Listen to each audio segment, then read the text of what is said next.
I will call the meeting to order. And I want to tell you that Martha is sick and Andre's wife had surgery today. And they just got home at 6 o'clock, so he didn't feel like he could come. She's doing fine, but yeah, he won't be here tonight. Has anybody heard from Grace? Well, I saw her at lunch, but Yeah. she didn't mention that she wasn't showing Yeah, Okay. normally if she can't make it, she emails me, but I don't recall seeing an email. Okay. All right. I don't have any changes to the agenda, so let's move forward. Kim, I'm sure you know by now, but the votes will have half. I'm sorry. Because Andre's not here, Yeah. his is a half of a missing. Yeah. Okay. Oh, that's what I'm missing. Thank you. Something didn't feel right. I was like, what's going on? Yeah. There we go. I'll be much happy, as will everyone else. Okay.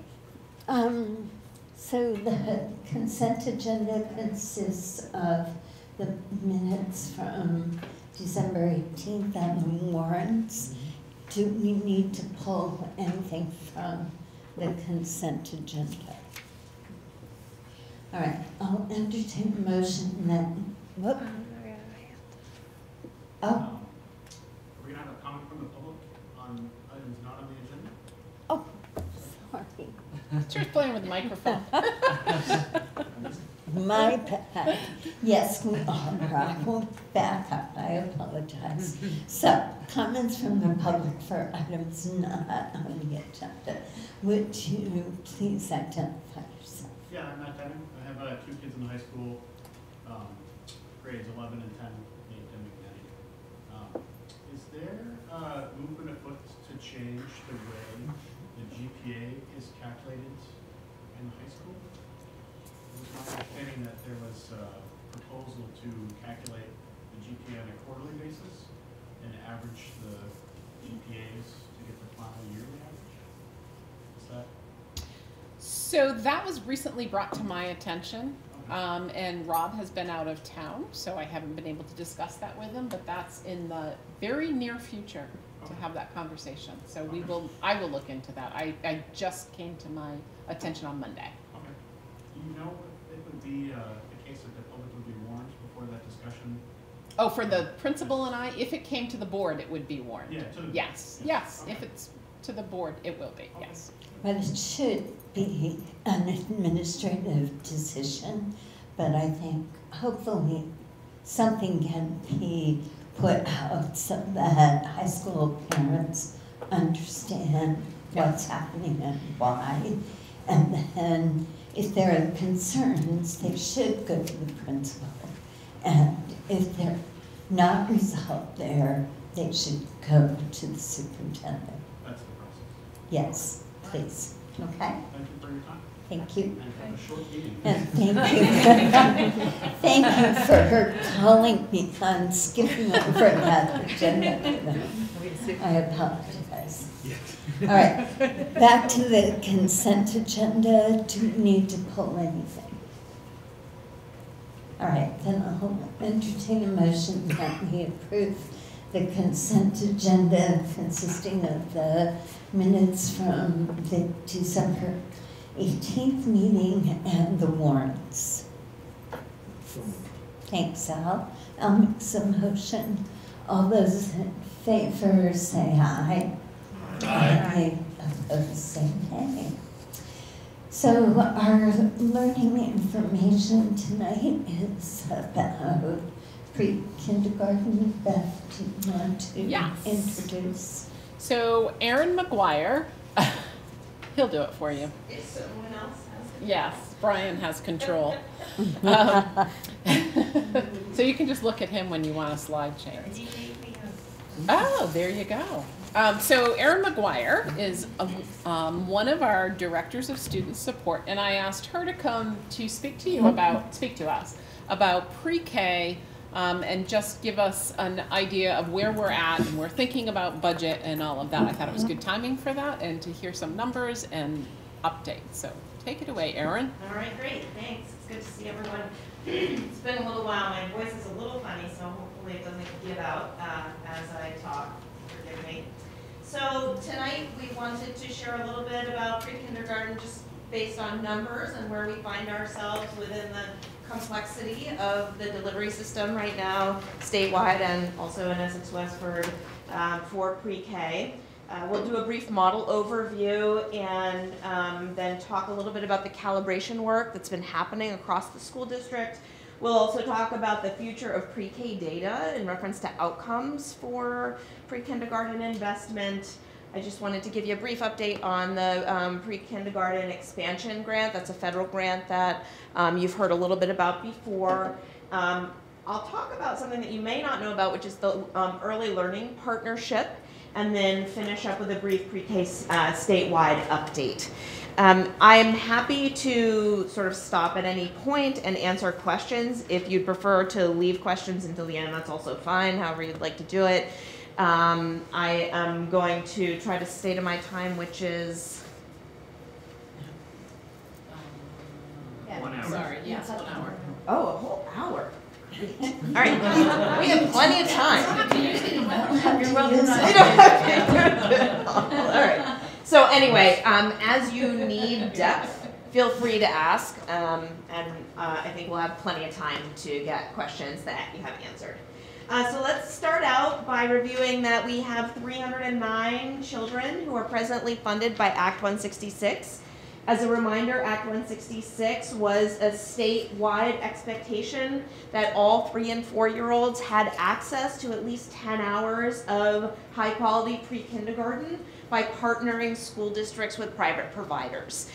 So we pay through the Act 166 requirements out to private providers that meet pre-qualification and high-quality standards to offer that service. It did add, when you look at the Essex Westford School District budget, it adds close to $1 million to the school district. It's a required expense.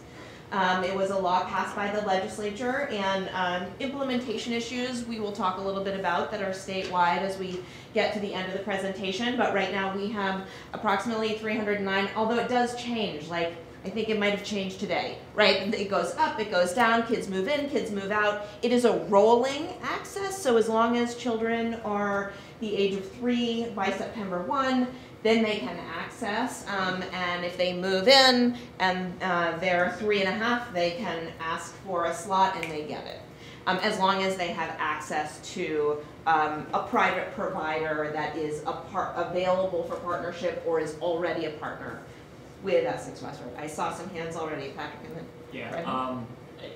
Just because I'm not intimately familiar with the dollars and cents of it all. Yeah. I did notice, not to jump ahead, that there were a few, where there were significantly more than 10 hours of early education. From 10, there were like 15. How much do we pay for, in that case, just the 10 and anything else becomes the family?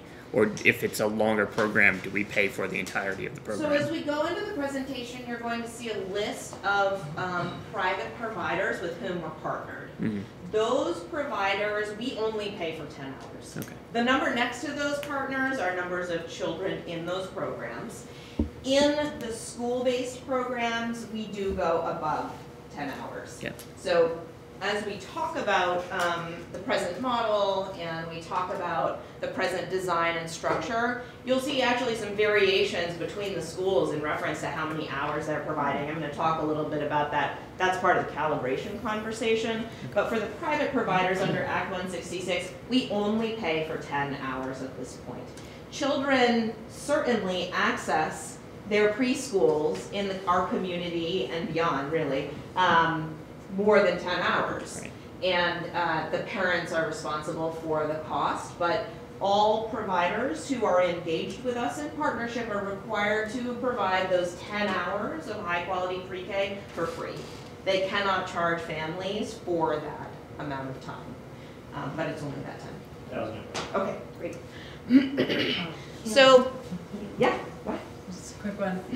309 children, how does that compare to like our demographics understanding of how many kids are in the target age group, which I would assume is all the 4-year-olds, whichever 5-year-olds aren't in kindergarten yet, and 3-year-olds on IEPs? Is that? Nope, so the 309 under Act 166 represents any 3 and 4-year-old who meets the age of eligibility being 3 by September 1 and forward.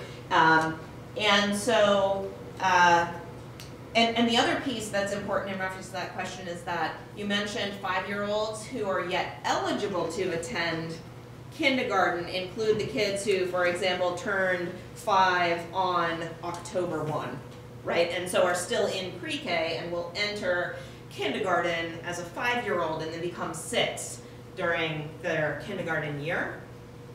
If you're eligible to attend kindergarten, the Agency of Education has determined that you are not eligible to receive Act 166 funding. That's a change actually in their policy, and they changed it in October. It was either this year or last year. You know, we have come into compliance with it, but we were paying Act 166 for a while. I think at least 2 years, the 2 previous districts and then the first year of Essex Westford, I think, where they were, even if kids were being held for an extra year, sometimes that happens, right, by parents, they decide to send their children to kindergarten a year later.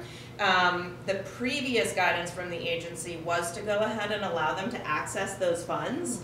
And they, part of that was because there's a conflict in the statute, and they've now resolved that with guidance. And if parents choose to keep their children 1 more year, they are not eligible for Act 166 funding for that additional year.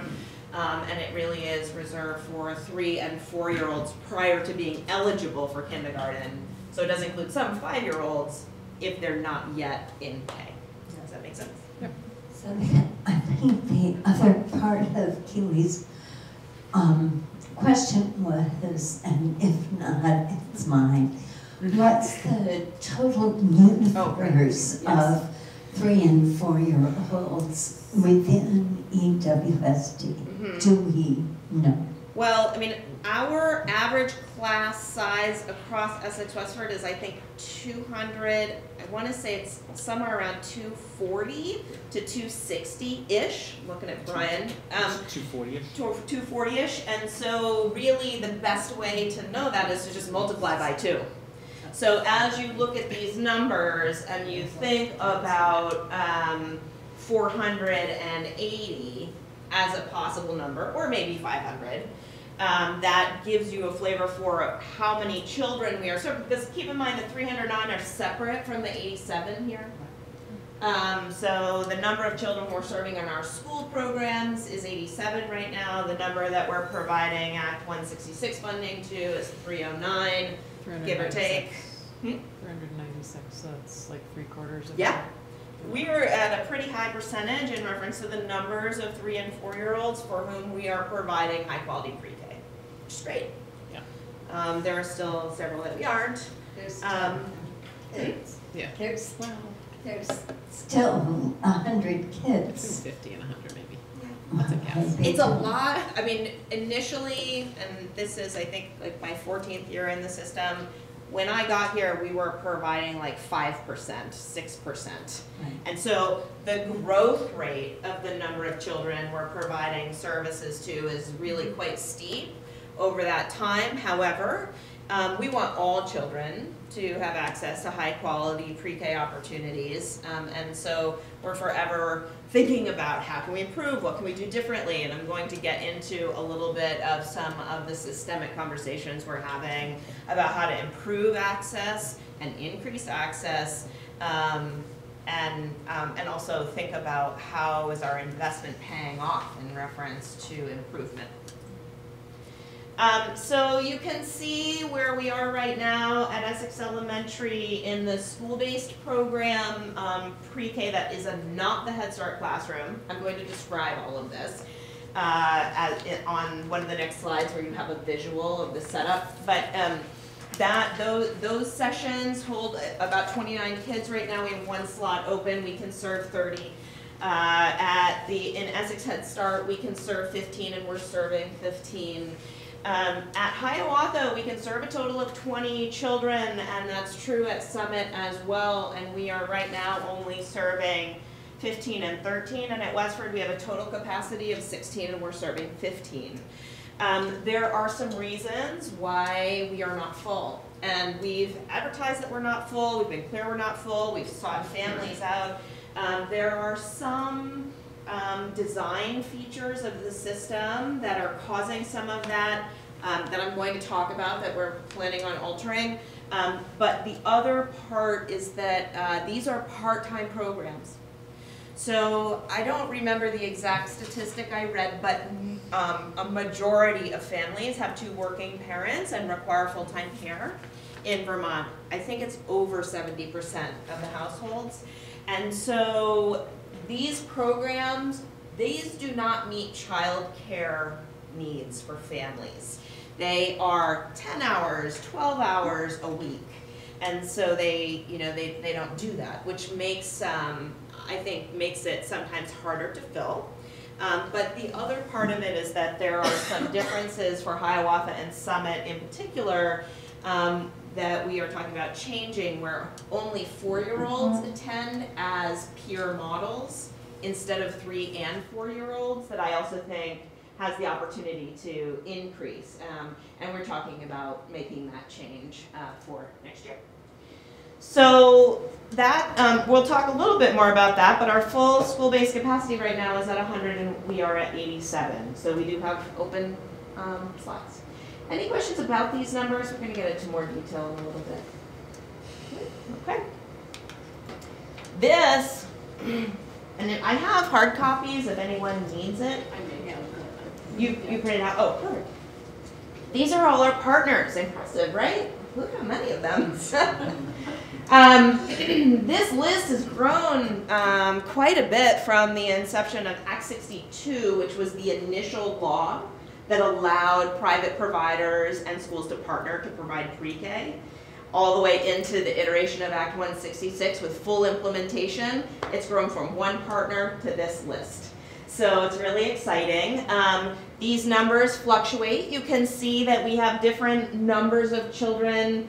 Often that's about where they're located, right? Closer to Essex or not. And if you have any particular interest in any of this information or have questions about it, I'm certainly open to answering it. I think you can see CPEC, which is a primary provider for us.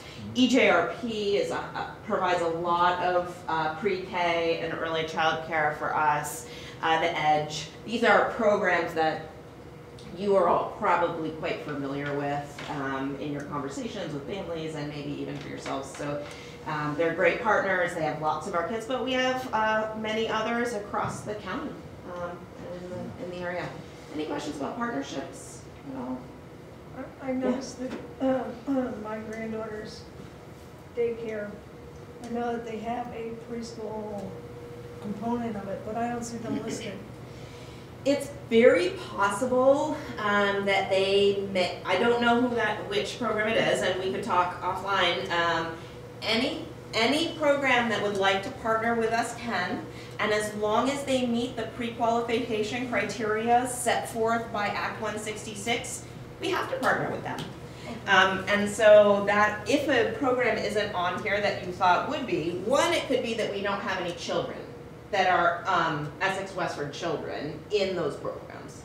The other reason is that they may not be pre-qualified, or there are a couple of programs that could easily meet pre-qualification and they are choosing not to engage in all of it. There is a fair amount of paperwork to provide to school districts. I mean, as soon as you begin to access public money, it comes with accountability that looks a little bit different than when you're running your own private business.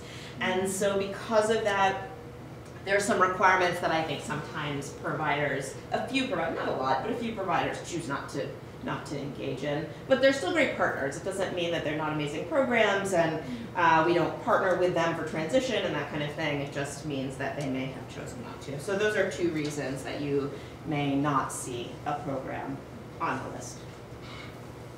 Okay. Yeah. Just a couple things to follow up on that. Mhm. One category that wouldn't be on there is any religious preschool, because they're not eligible for the funding. Right. Yep.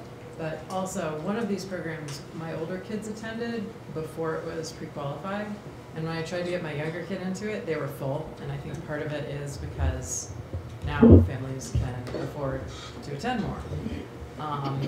And what was left for our family was to choose between things that were more expensive and things that were not Less. pre-qualified because they hadn't been around for very long. Yep. So I'm sure you'll get into that, but it seems like it probably puts people with fewer economic resources finding an even harder time finding a good position. Because like there was a wide range of families served by the place that my older kids attended, and now it's less affordable and harder to get into.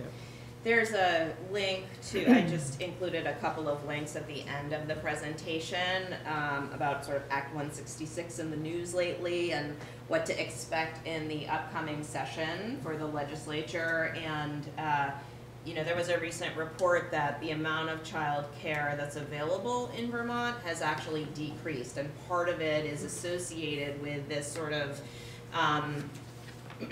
trend into these pre-qualified providers because you have access to the funding and people want to be there, and sometimes away from some of the home providers who are not necessarily, because you have to have a certified teacher. That's part of the pre-kindergarten component of a program. So there are requirements to be able to access these funds that are associated with licensure and all kinds of things. And so it has had an impact on what I sometimes describe as the cottage industry of childcare in Vermont. We have a lot of people who make a living providing care to young children in our state. And Act 166 has changed the face of that a little bit, and I think you're touching on a couple of those pieces. And I know that Secretary French is very interested in having, as is the governor, some conversations about that, as are, I think, several legislators. So I would expect to hear more about that coming forward. Yeah. All right. This, and apologies to people who are maybe struggling to see this online, this is a picture of the present structure. And what I'd like to do is point out some of the differences actually between our programs, so I can help you understand the calibration work that we're doing. You'll notice that if you look at the number of days a week that are provided to children in our school-based programs, you'll see that you have 12, 16, 10, 10, and 10. Those are different programs, and it's simply a variation that results from different school districts building pre-K separately and then coming together in a merger. That's really what it is. It's very little else. And so in our conversations with our pre-kindergarten teachers and with our leaders, we are in a conversation about calibrating that across the school district. You'll also notice that there's 4 days a week, 4 days a week, 3 days a week, 3 days a week, and then another 4. That's another piece that we're looking to calibrate across the system, so we will all be consistent. And then you'll also notice that there's an incredible variety of schedules for the programs themselves. So that's something else to notice. You can see when there are AM and PM. And then earlier I talked about Hiawatha and Summit that provide 4-year-old peers only rather than 3- and 4-year-old peers. And then for students who are eligible for special education, they will provide it for 3- and 4-year-olds based on the IEP requirements.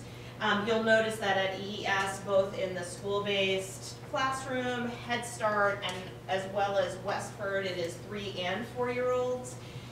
our leaders and our teachers are pretty clear that we need to be moving to 3 and 4-year-olds, especially given the number of slots we have open right now in the Essex Junction schools, the Hiawatha and Summit schools.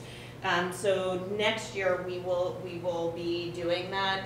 That's something that we've talked extensively with folks about. We actually had a meeting with pre-K teachers this morning all about calibration, and so we're almost to the point we expect within the next 2 weeks to be completely final with all of the calibration work that I'm describing here, although not specifically in detail yet because it's not completely final.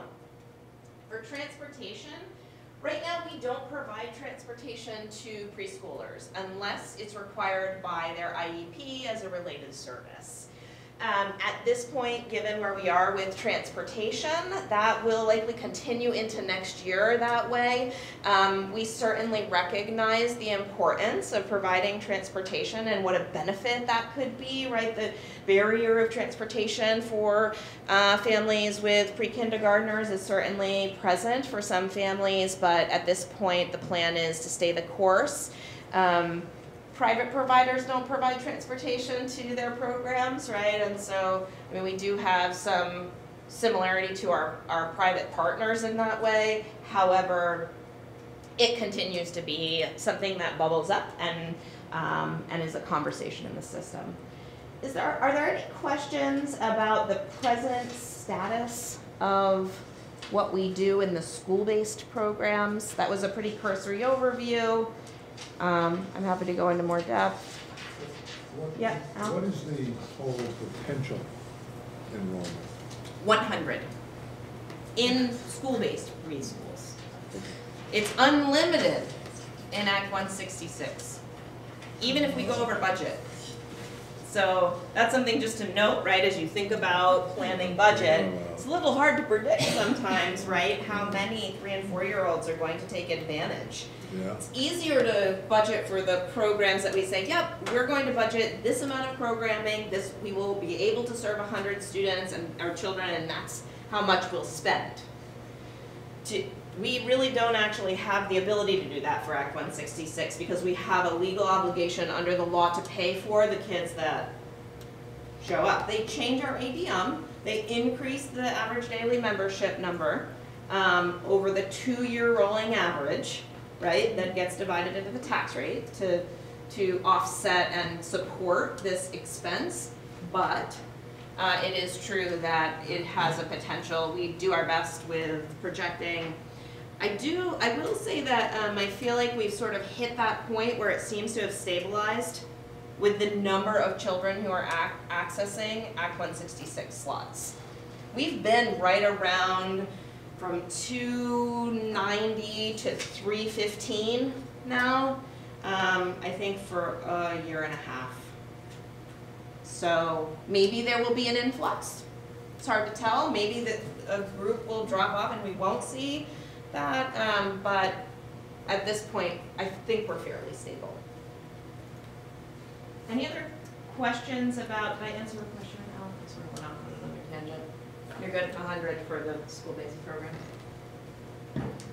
Okay. So our goal is to be calibrated around the capacity of each classroom. So to look at changing the fact that we have like 15 in one session and 10 in another based on a variety of staffing patterns, and that we will go ahead and calibrate the capacity in the classrooms, and we'll be doing that through aligning service delivery models. So that's part of it. We're looking at aligning the days of the week to be calibrated. We're looking for hours per week for children in our school-based programs to be consistent across our school district. One of the things that I think, and based on my meeting this morning with preschool teachers, this was confirmed, I think parents are going to be very excited that we are about to really try to align our schedules. So the start time and end time and days of the week in our pre-K programs across our different schools, our goal is to get that quite aligned.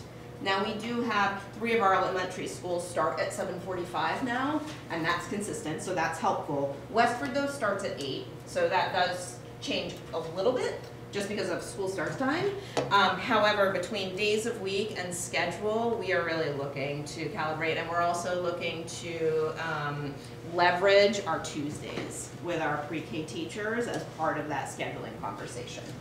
So I wish that I could share with you today, like, here's the new model. I am happy to either come back and share that once it's final. We're still in the process of receiving some feedback from teachers about that. I want to make sure that goes through a really quality process, but happy to share all the final calibration work. It will come out anyway because we are on the verge of completing the lottery for our school-based programs. What that means is that we need to say to the community, we have spots, please express your interest. Depending on how many people we have interested, if we have more people interested than we have slots, we need to run a lottery. And so families, in order to decide whether or not they'd like to enter the lottery, need to know the times and the dates, days of week, and all of that. So that work is almost done so that we can go ahead and enter that. And then I talked a little bit about the ages that we were surveying earlier. Yes, Patrick. I know that I don't expect you to go into all the calibration details, but I am curious about the hours per week. Does it seem like you're bringing down the Essex Town to 10, or is the 10 hours in Essex Junction moving up closer to the Essex Town? Since there seems to be such a pretty substantial difference between 10 hours and 16 hours. Yeah, the number of hours for Head Start is really high because they only have a morning session and they go for longer. The other school programs have a morning and an afternoon session, and so we are looking to calibrate, and the number of hours for our classrooms, there will not be a decrease. We are looking to raise as opposed to decrease. And you'll understand a little bit more when I can really kind of unveil all of it. But our goal is to increase the amount of time we see children, not decrease it. We know that the more time we spend with children in high quality pre-K, the better off they are with their outcomes. And so we know that research and value that research, and so our goal is to bring that up as opposed to bring it down. Yeah. Any other questions? I'm really excited about this piece, so I wanted to share it with you all tonight. It's not done. Again, this is all work in process. We spent last year building a lot of relationships between the pre-K programs and people getting to know each other, and we are really on the uptick around some of the detail work that needed to be done now as a team, which I think is great, including really thinking carefully about data. And I think it was you maybe that asked, I don't know when it was, when we did a pre-K presentation, you said, how do we know what our value is on the investment of this? The challenge in data analysis in pre-K has been pretty significant for a long time. We actually had contracted with a company to try to dig out all of the data. Some of you may remember that, and we wrote a report and had some information. Not as much, I think it was a carryover from CCSU and Essex Town. When we combined, we were like, well, maybe we should continue this to address that issue for the whole system. Instead, Alpine is going to solve the challenges for us in reference to this, because what we're going to do is be able to identify children who were in an Act 166 partnership, or in a school-based program, or in neither, and be able to tag a demographic and then use the data in Alpine to look at groups of kids over time based on that sort of grouping. So we'll be able to say, let's look, and it's a large number of students, so you can look aggregately at, are there any differences? You can look at the differences in their demographics themselves, right? And say, do we see trends in reference to the variety of demographics that we have and think about as important? And then also look at their local assessment data that way. We'll be able to look at their state assessment data that way as they get older. So I think that will be really helpful. It's not there yet. We're in the build process of getting all of the data uploaded that clarifies whether this year's kindergarten, this year's first graders, and this year's second graders fell into one of those 3 categories during their year as 3-year-olds, and their year as 4-year-olds. Keep in mind, we would need to look that way, right? Because we have some kids who participated for 2 years through Act 166. We'll have some kids who participate. So, you know, we'll need to think about that as we review data and build reports on this. But that is something that Alpine is going to allow us to do that we were not able to do before, which is just really exciting. Yeah. Could you talk about, I mean, obviously it's great that we're going to be collecting this data and analyzing it, but doesn't the Agency of Education already collect data on readiness? They do. The kindergarten readiness survey has been sort of a measure that has been for both the agency as well as those of us who review it, not overly specific, and it doesn't tie back to specific childhood outcomes. It's survey data from teachers, which comes with a variety of different perspectives, right? So how one teacher sees one kindergarten, I mean, there's training and there's attempts to make it the same, but it's not, you know, it doesn't specifically measure child outcomes or student outcomes in a way that's consistent across children. And so it's valuable. I want to be clear, I'm not trying to say it isn't, but I think this provides us with an ability internally as well. That's like a one-time measure that's given to us as well about our kindergartners for the Essex Westford School District. We can't sort of take it back and resort it and think about how do we want to think about that? What questions do we want to ask of this data set? We don't have the opportunity to do that with that particular data set. Again, we should pay attention to it, and it's valuable, but I think this is a real enhancement to thinking about what happens based on pre-K participation for our students in the Essex Westford School District. There's been a lot of research about the value of high-quality pre-K over time. I'm sure many of you are familiar with that information, and so I would expect that to show up. But, you know, it's important to look at your own data too, and not just sort of that national research base that points you in one direction or another. And so is the Ready for Kindergarten survey, is that data used in any way that sort of like, are we held accountable for that data and trends in that data or not? You know, it's interesting you're bringing that up. I have not seen the results of the kindergarten readiness data this year, have you? And I'm not sure I've seen it since we've started the Essex Westford School District, have you? I'm looking at this 2017-18 report. For Essex Westford? For the state, and then it breaks it out by district. Okay. I remember it last year. Last year. I remember seeing it Okay. this year. Yeah. You know, I wouldn't say that we've necessarily done a super deep dive on it at this point. Could we? Sure, of course. And I haven't seen it for this year come through yet. But it sounds like you don't feel the data is particularly helpful in terms of how you would necessarily do any of the pre-K work that we're focused on. I find that data to help me compare us to other systems more than analyze our own specific strengths and weaknesses for children. Right. Yeah. Fair. Yeah. So my son participated in the Summit school-based pre-K, but he's a third grader. So is that Act 62 at that point? Is that No, why so it's that not? would, I would be looking, so if he did he participate for 2 years? No, Okay, so just his yeah. 4-year-old year. So for example, if we would look to categorize him as participating in a school-based pre-K, Right. as opposed to an Act 166 private partner. Okay, but it's going beyond the second graders, the data that you'll examine? Oh, I see what you mean. You're asking me specifically Like, about was him. it like historically that was That's interesting. this? We've already dug back into CCSU and Essex Town data for 1 year, and I'm struggling with a couple of data points there to make it go. Whether or not we could go back another year and another year into prior district data in order to qualify which student was where during their pre-K years. It's worth a conversation, and let's see how it goes to try to find K1, 2.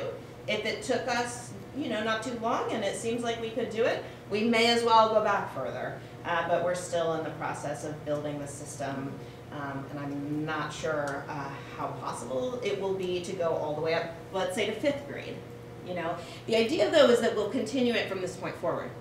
So eventually, in 6 years, right, if we have it all the way up to 2nd grade, then our entire pre-K through 8 will have this demographic variable in their file to be able to use in Alpine to be able to think about the data. It's just been fun watching those Mrs. Underwood alumni that are all big 5th graders now. That's great. That's great. Any questions? Any other questions about this? So the pre-kindergarten expansion grant is a federal grant that allowed us to invest in a private partner that was serving primarily children who are experiencing low socioeconomic demographic circumstances, that are living in poverty based on the poverty threshold set by that grant.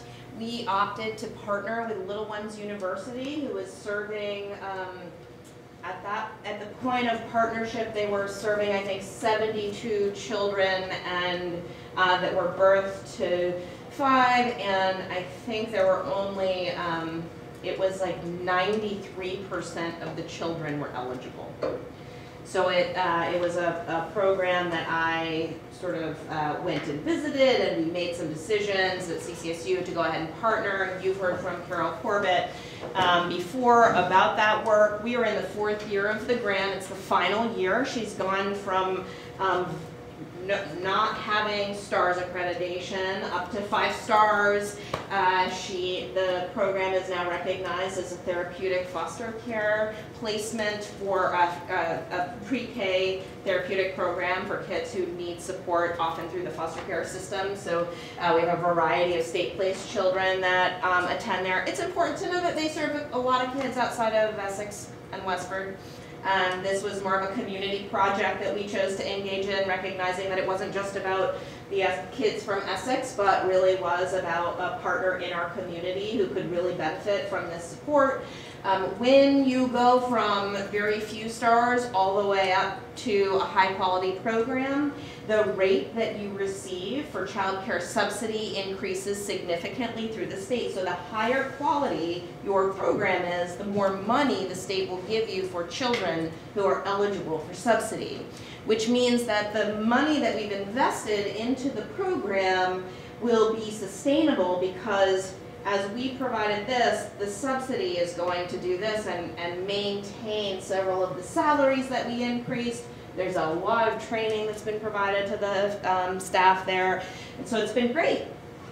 And you can go read the Office of Special Education and Rehabilitative Services with the U.S. Department of Education highlighted this work federally based on Carol's work at Little Ones University, and specifically based on their visit with me to the program. So it's just an exciting piece of news, and there'll be part of me that's sad to have that grant end. It's been an exciting journey.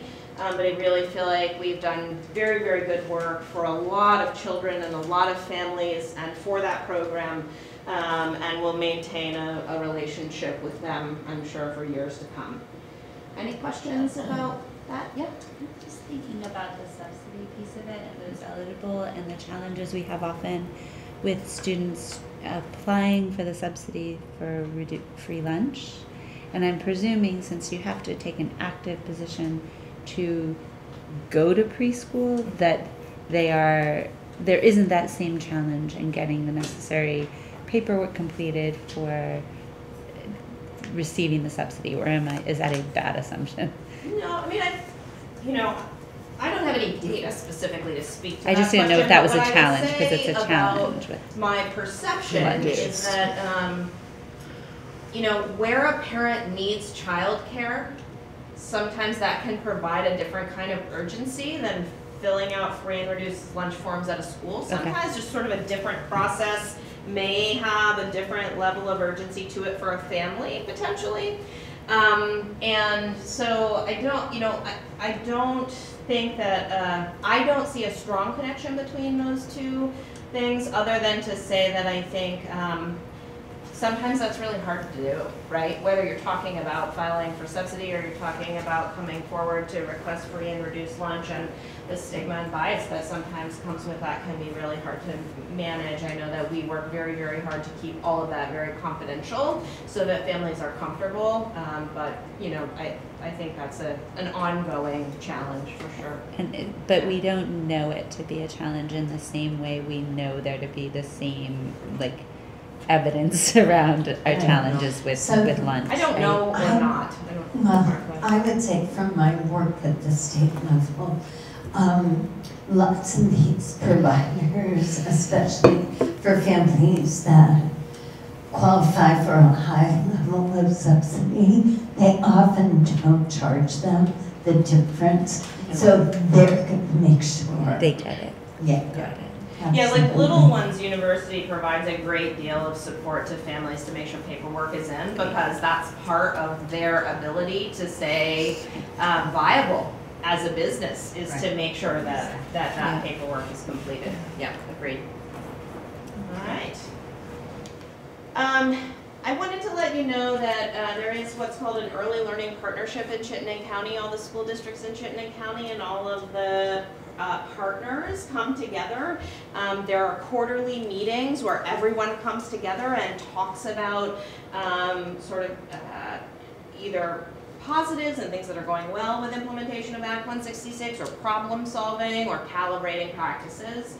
We share professional development opportunities that exist in that environment across the school districts with private providers to make sure that they're having access to that. There's payment schedule issues, right, that need to be calibrated, trying to figure out how to make sure private providers stay solvent while accessing, because they can't charge parents, and so the payments from the school districts, as you might imagine, become very important.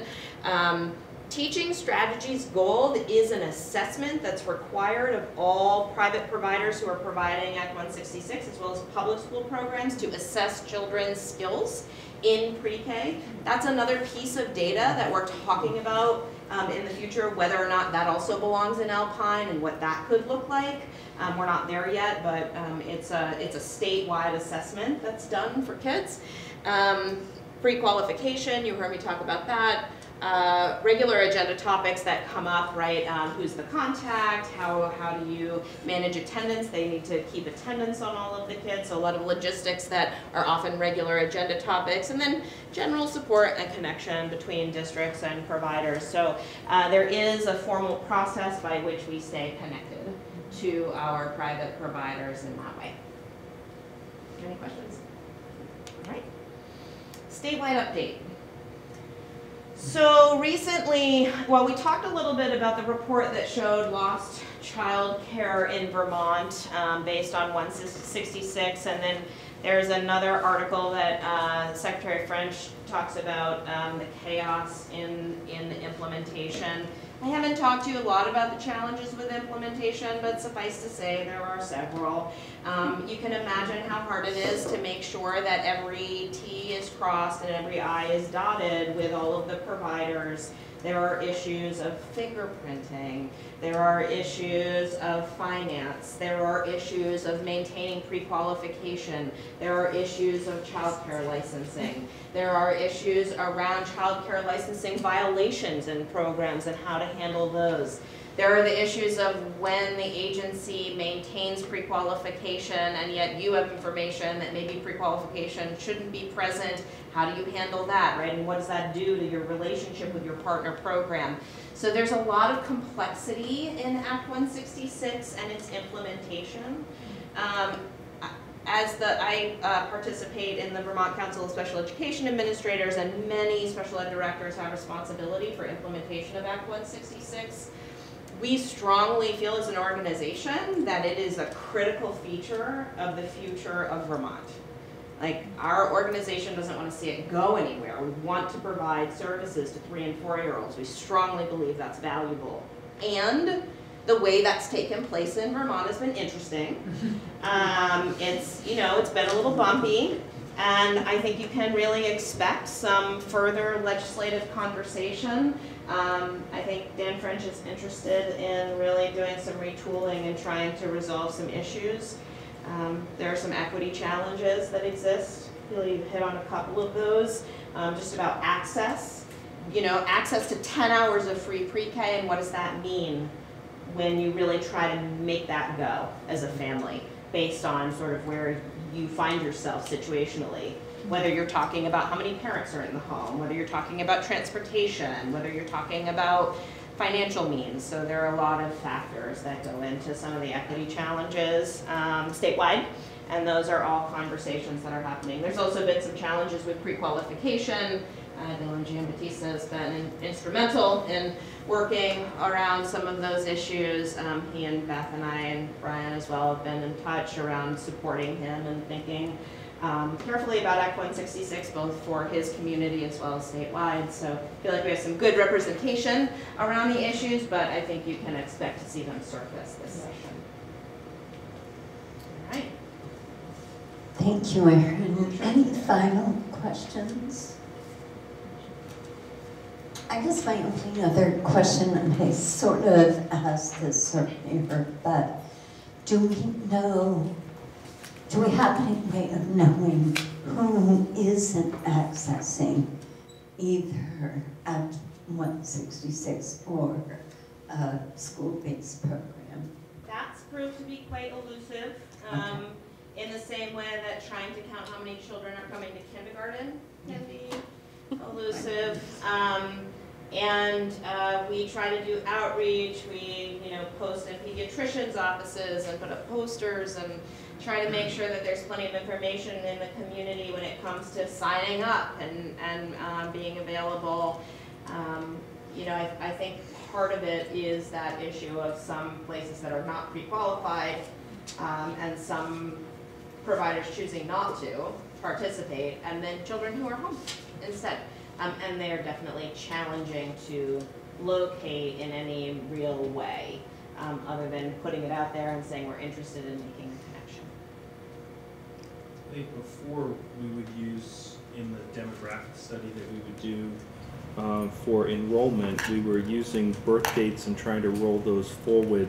Now I think we have a better sort of vision into 4-year-olds and 3-year-olds, at least a population. And what we see is that there's a lot of mobility at that, like for parents that just might have one child, that there is some community transitioning that happens there before school starts and relationships begin. And obviously that mobility lessens as the kid gets into the 4, 5, 6, 7, and 8 grades. But so it's a little tricky. There's a lot of inflow, and we have portions of kids that we're funding because there's a certain amount of churn of kids coming in, leaving, coming in, going back. And we are serving children who will not come to K. Yeah. Here. Yeah. So Right. yeah. And probably there are children who will come to K here, who are being paid for by a That's right. different spirit district. Yep. That's, yeah. Agreed. Okay, thank you so much. Thank you. That was very informative. Great. Gives us a good picture of where that program is at. Okay, so let's move on to student transportation implementation status update. I think we got this late this afternoon. I haven't had to enjoy it yet. So, Brian. Actually, I'm going to review it with you, and I'll just go down through and highlight some areas, and then if you have questions.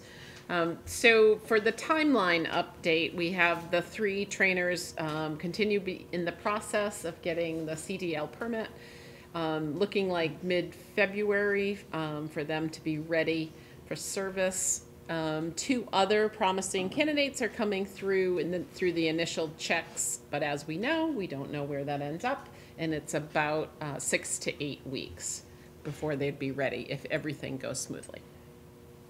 And then Jamie's been working with the contractor to look at contingency plans around having we only have 2 drivers or 3 drivers and what those routes would look like. I've asked for them to look at that, where the last time you were thinking with 6 buses, I asked them to, so if there's 2 buses, if there's 3 buses, what can that look like? So he's working with the contractor to do that, and Brian with that. And then, so most likely that'll look like either K3, K5, and sooner rather than later. So that's what's happening now.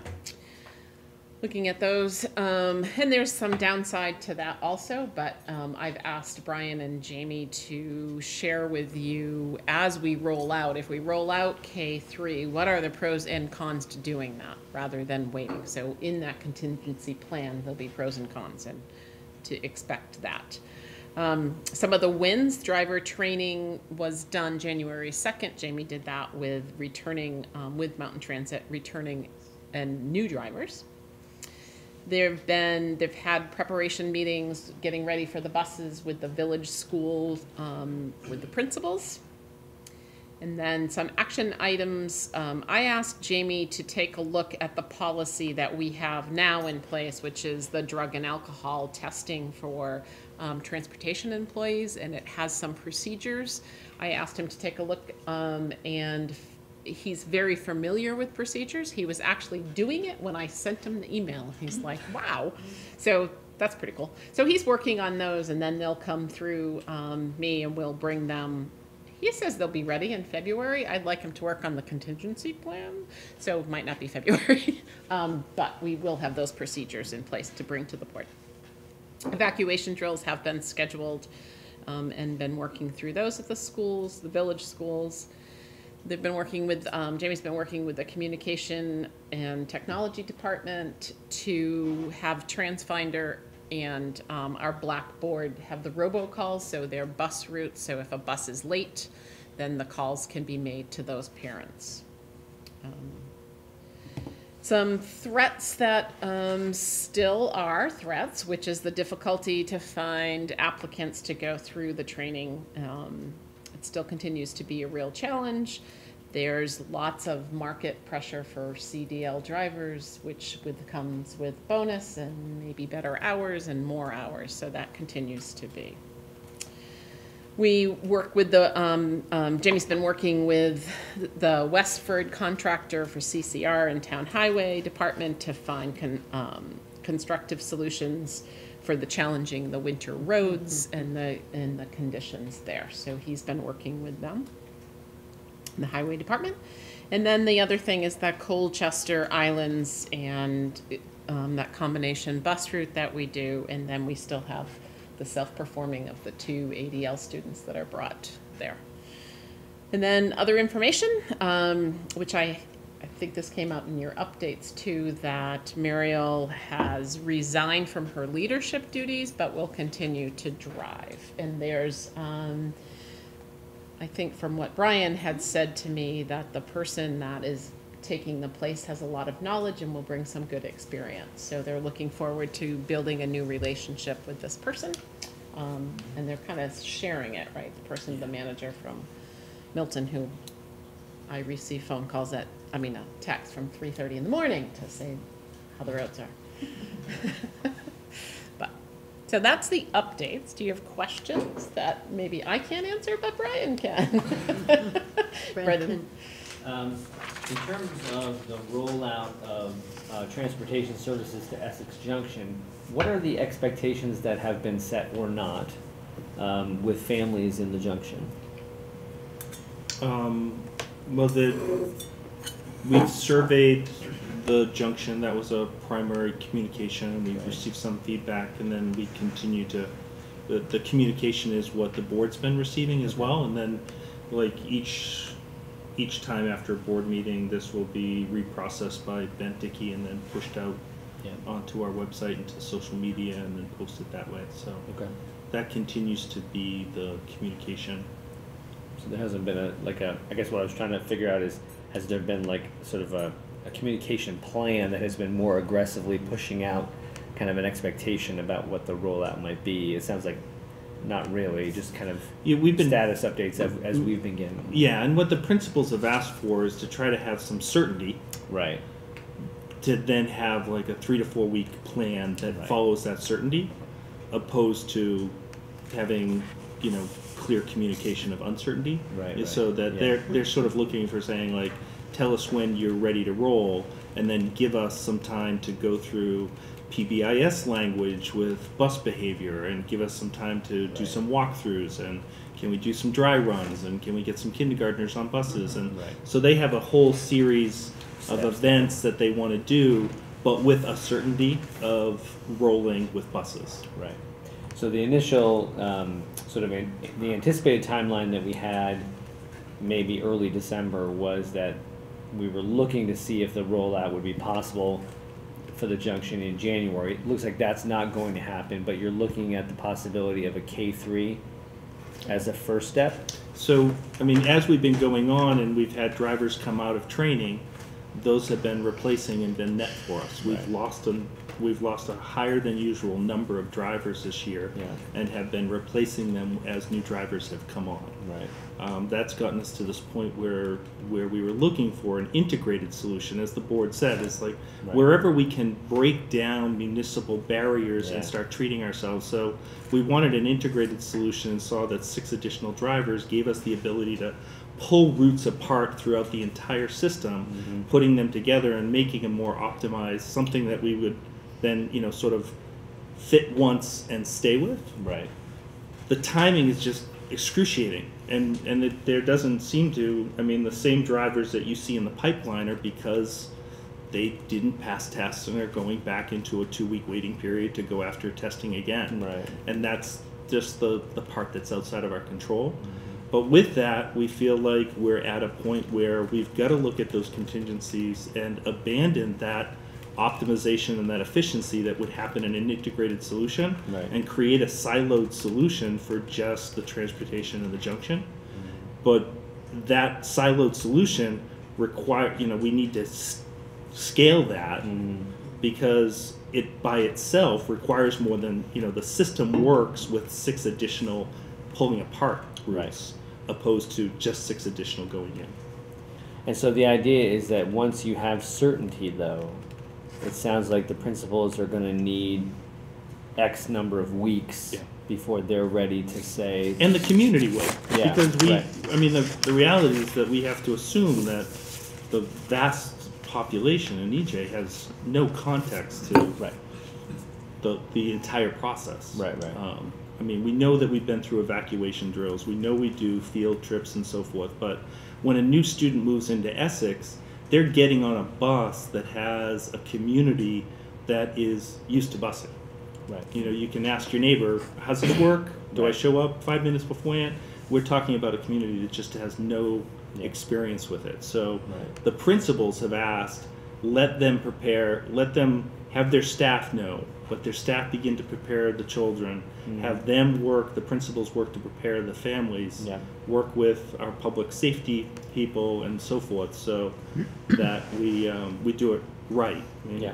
we always feel like we're compromising by not going into an integrated solution that has a long life, because any interim or contingency plan most likely isn't going to resemble a route that we would intend to have be long term. Right. It's going to be a short term. And we also know that, I mean, even for the more we have band-aid approaches that we change, like, oh, now we have 3 drivers, so we're going to change the routes again, so your routes, and oh, now we have 4 drivers, we're going to change it again. Every time we change that, we disrupt the consistency for the driver and the families. Right. And I think we begin to exponentially increase the risk of safety to our kids. And I know that that's a balance. Like, what is the safety risk right now without transportation? But changing it around so that someone shows up and they happen to be now 5 minutes late for the bus and they're there. Right. You know, so we know that consistency helps with safety, Right. both for the driver's part, because if you're changing routes all the time, it can get confusing. Do I take a left or a right? And Right. can I go down this road, or is this road not travelable, advisable to be traveling with a bus, a 77-passenger bus? Yeah. So there's that element. We also need the drivers to be licensed to be able to be behind the wheels and start driving these routes. Right. So they're familiar with them. Because we can see every time we put a driver on as a substitute, and the most knowledgeable people of the route are the kids, it usually doesn't, it's not our best days. Right. It gets confusing. I mean, it's a confusing endeavor. Yeah. Driving a 28,000-pound bus down the road Right. I mean, with 15 30, 40, kids. 50, 60 kids on it, Right. and not being certain of exactly where you're going. Right. Okay. Thanks. Okay, questions, comments, Al? It's 3 questions, short answers are fine. What are the number of qualified drivers today for the Essex Junction roads? For the routes that we're specifically talking about, so leaving out Westford and the islands and so forth, it's 18. But only for EJ, the number of qualified drivers that you have to support EJ today. 0. Wasn't there one last time? Well, the last update, we had one get licensed and we had a departure of an employee. Right. Second question is, what is the contingency plan date that you're shooting for? So it's dependent upon drivers. So I know the next time that they're eligible to take a test, I know the last time they were eligible was on December 28th, and now they have to retest. So we're not. So I think Jamie and Beth just gave an update for mid-February. Okay. Would be sort of not before mid-February. Okay. And the last question, are you planning, or let me ask you, there's really 2 components.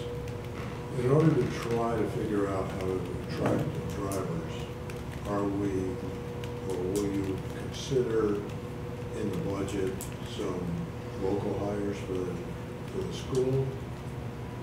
Or do you have other alternative plans? So we operate 9 drivers currently between CTE and EWSD, and we're constantly recruiting for those currently. We're having turnover happen in those as well. This year we've replaced 2 drivers so far. So we're in that process of maintaining our own self-perform. With regards to the contractor, we're in a perpetual, I mean, right now we're, the speed of recruitment, testing, and of people coming out is matching our attrition. So that's the, we've grown by 8 brand new drivers this year. I think at least 8 drivers this year, but we've had 8 departures. Okay. So we're just going to maintain the budget with the 9 drivers we had, looking ahead.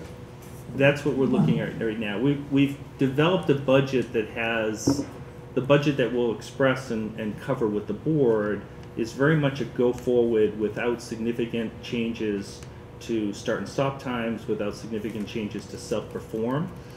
But that capacity, we know by doing that, there is capacity inside of those numbers to self-perform more and to make changes.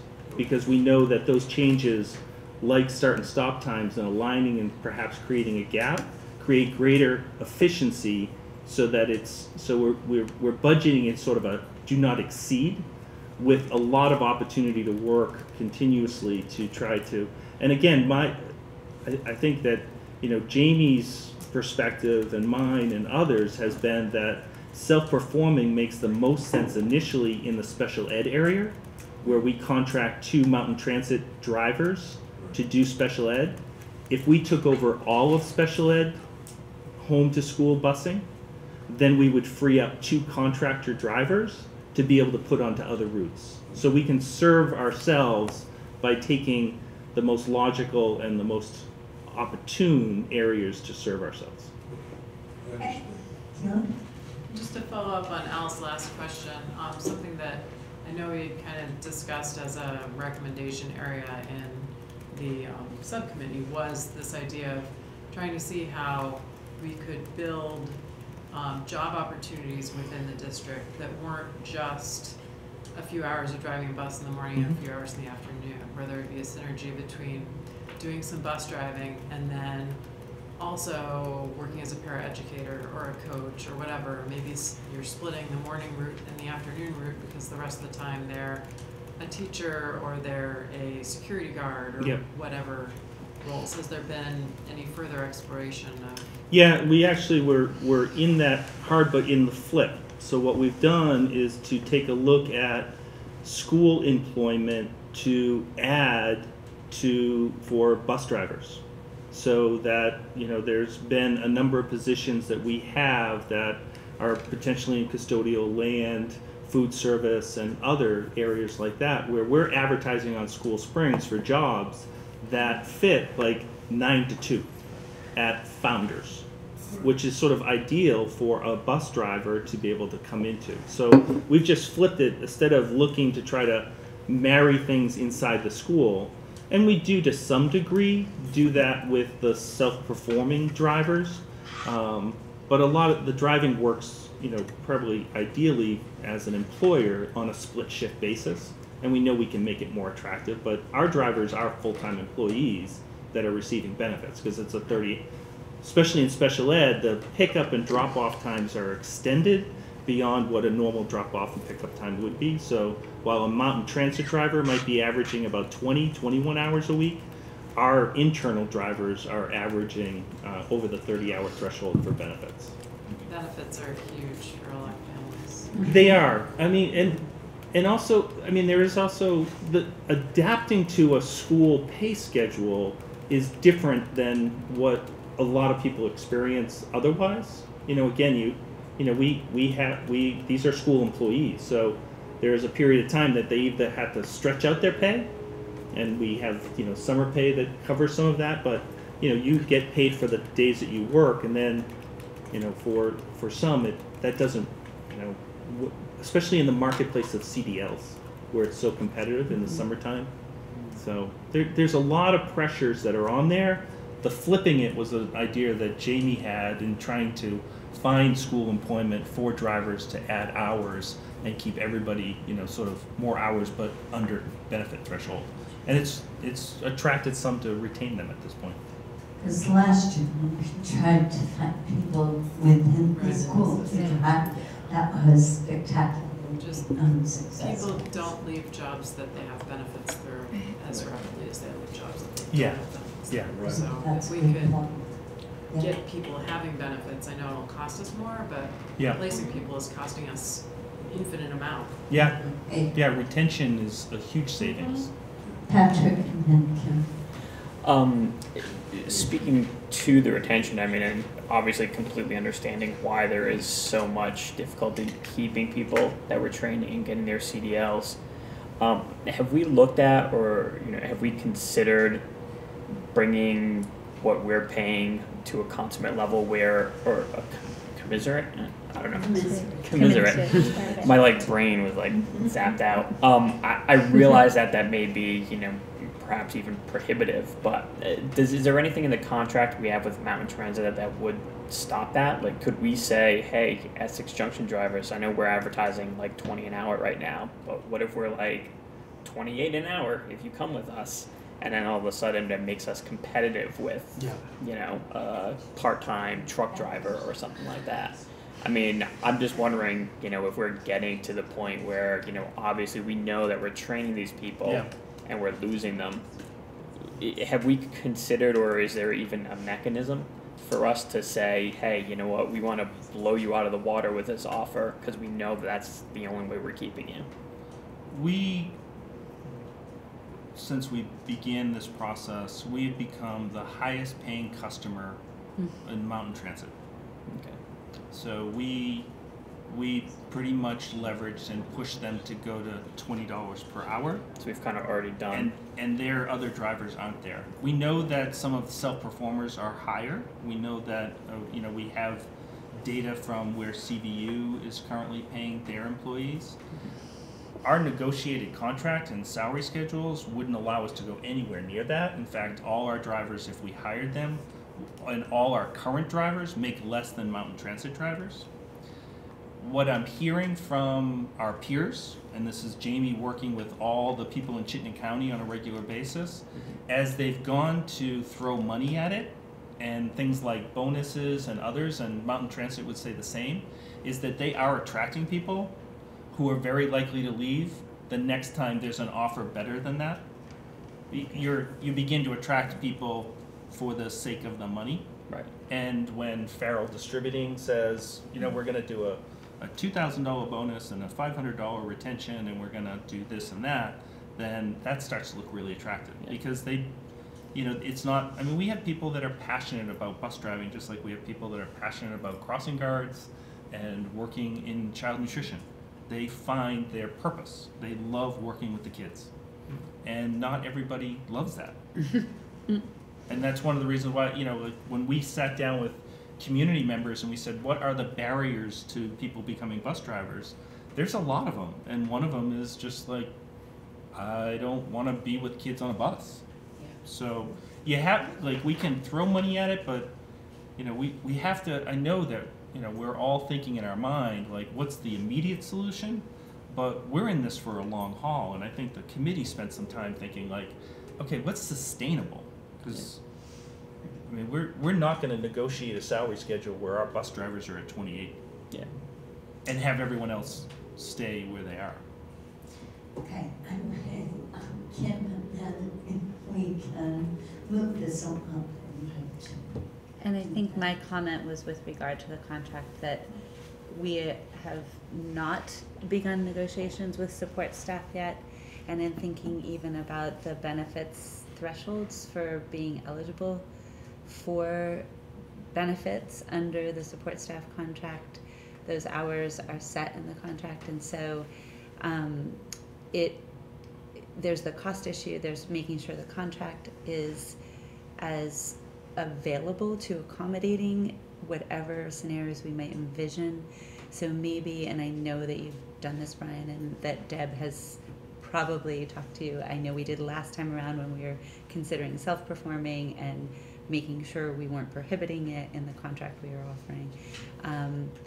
But much of what we're talking about would fall so far outside of what is currently able to happen under the contract, because making exceptions in that way blows up the I was contract. talking about making exceptions. Yeah, I know. About getting people To the employment place where and they're Yep. Yeah. And even negotiating what our threshold at which people are considered full-time and eligible for benefits was an issue the last time around. So, but I think that is something to consider and put this current draft master agreement through that lens one more time. Yeah. Maybe Brian and Deb and Beth and the team or whomever, just to make sure there's nothing that we're not thinking of, or places where, understanding the challenge, we have been able to talk to them about side letters at different times. And we've got 2 active side letters right now. So we've skinned the cat a couple of different ways, but since we're going back to the table, it might be a good time, and I know you guys probably did that, but just thinking about it in light of whatever the newest spectrum of options might be, Yep. and thinking as creatively as possible. So that would be great. Okay. Thank you. Any last questions, Kim? I just have one last question about the driver pipeline. Since the last time that we met, there was that one driver who was working as a bus aide and who now isn't working as a bus aide because they were needed to replace someone. It seems like our current rate of attrition and replacement suggests mathematically that we will never have a driver for Essex Junction. And if we're serious about trying to get it started on some level, if we could try to like capture the next driver and then give a principal their 3 weeks, Yeah. and then get that driver doing whatever the routes would be planned for that bus, just to get some people doing it, Yeah. because otherwise it's never gonna happen. Like, or set a date at which whatever drivers there are, we're doing this. Yeah. Well, and I think you can see that evidence of going down and working on a plan of 2 drivers. So there's 3 in the pipeline that are imminent in taking tests. That's all they're imminent in right now, is imminent in taking more tests. But if they pass, we figured instead of creating a contingency plan that required 3, we're going to create a contingency plan that has 2, and once they're ready, we're going to have them start driving and test the routes and start our 4-week plan to give the principals the time to prepare. I mean, the last thing none of us are going to appreciate, having something that ends up creating a different consequence that's unintended, of just something that makes kids more unsafe than we view them to be today. And the principle, that is loud and clear from your principals. Your principals are like, don't, give me time. Let's do this. If we're going to do this, it's because it's the right thing to do, and let's do it as right as we can. And a lot of them are almost like the same thing that we heard when we did start and stop time is, don't give me a schedule on Tuesday and a different schedule on Wednesday and a new schedule on Thursday. A lot of them are saying, if you're going to do something, do it to be as close as what it's going to continue to resemble. I think we have to abandon that and just move to a contingency plan that, once we have 2 drivers, we get them on the road and start going. Just at the current rate, giving the principals the time that they've asked for, in that time they've asked for, we would lose a driver from the town and need to replace them. That's predictive, right? I agree with you, and that's the experience that I've had. It's only predictive. It's not reality, and we're aware of our shortcomings. We're aware of what the new body of drivers that we have, their attrition rate. I would say in almost every single case, we've improved what we can offer as service as we've had some drivers leave us. Some have left because that was the right decision. It wasn't a decision that they made. It was the right decision that we made as a contractor and as a customer, that we needed to make a change because it was safer for kids and it was better for schools.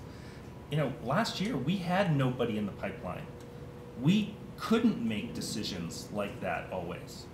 So when we've jeopardized, it's been at the cost of sometimes making sure that we've got the right people. If we have situations where we have the wrong people working for us or they choose to leave, then it's been hard.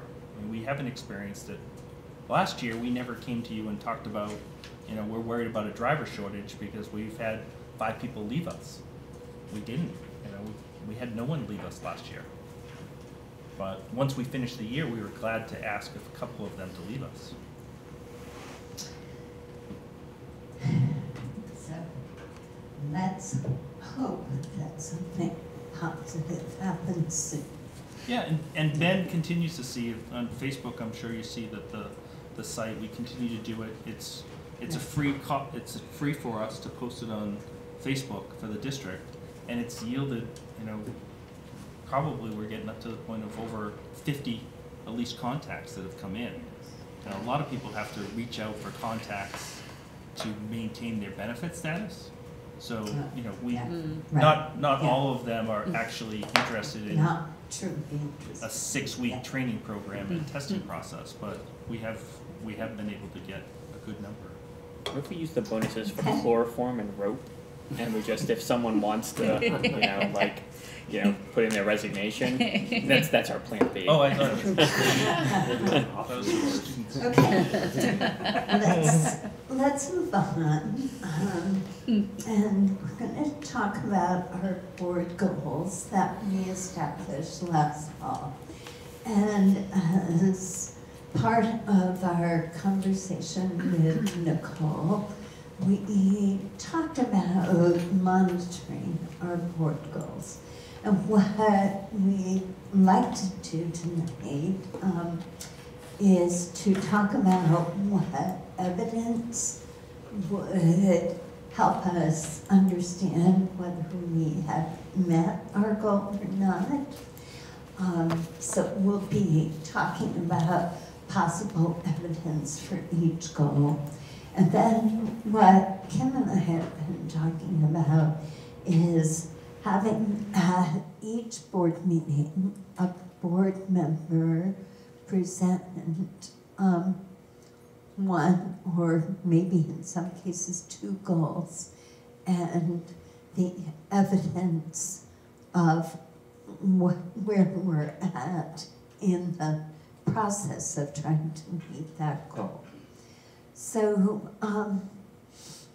so let's just start, and is there someone who maybe Kim can do it, keep track of what we agree on as we agree on specific evidence. Liz or Kim, you could probably do that. I can do it here. I'm just wondering, is anybody connected to that? I am. Yep. So you could do it there. Oh, it's a Sure. PDF. Yeah. Oh, it is. Okay. Oh, I'm oh, sorry, this you is- want me to Oh. share? I'll share. Oops, I have a version that I have notes in already. Let me think of where I the can version. get it. Okay. The other If you version. click on the link in the Got it. agenda, it Yeah, took me if- to the Oh, okay. Google Doc. Gotcha. I'll do that. Did you get that? Right. Okay. Yeah. So, the first one is not the easiest one, but let's talk about it. To understand and monitor the impact of equity issues on the EWSD community. So, can anyone think of evidence that we might use to understand whether we're meeting that goal? Kim? Look- Go ahead, Keely, first. I was just gonna say that for the understand component, I would say that this is evidence that we've been striving to understand equity, but it's also showing us that monitoring the impact of equity issues is a pretty wide-ranging and complex issue that probably has numerous vectors we would have to monitor. Yeah, I agree. Not a goal that's going to be achieved in a single year. Kim? And I had that along with the Equity Summit outcomes. So report out even the fact that we held or helped sponsor through BFE an equity conversation on the summit itself would be, I think, evidence of progress towards this goal. And ultimately, when we report out, or BFE reports out on the outcomes, that would count as well. Thinking about one thing that Keely mentioned, the multiple vectors and otherwise, I think part of the lens we want to think about with these goals is the board's level of responsibility in these goals. So we may ask the administration to provide us evidence, and maybe it's somewhat like the audit or whatever that was referenced in the book. We might not actually know what all those indicators are, but at this point I had some curiosity as I was reading the book about that audit idea, like how many kids do we have participating as percentages in various types of classes. So we might just ask that student reporting begin to have that lens, and that would be us providing evidence that we are working towards that goal by demanding it of our administration. So we might not know what all those vectors are, but they may have pieces that would inform it. Did you get that last piece, Liz?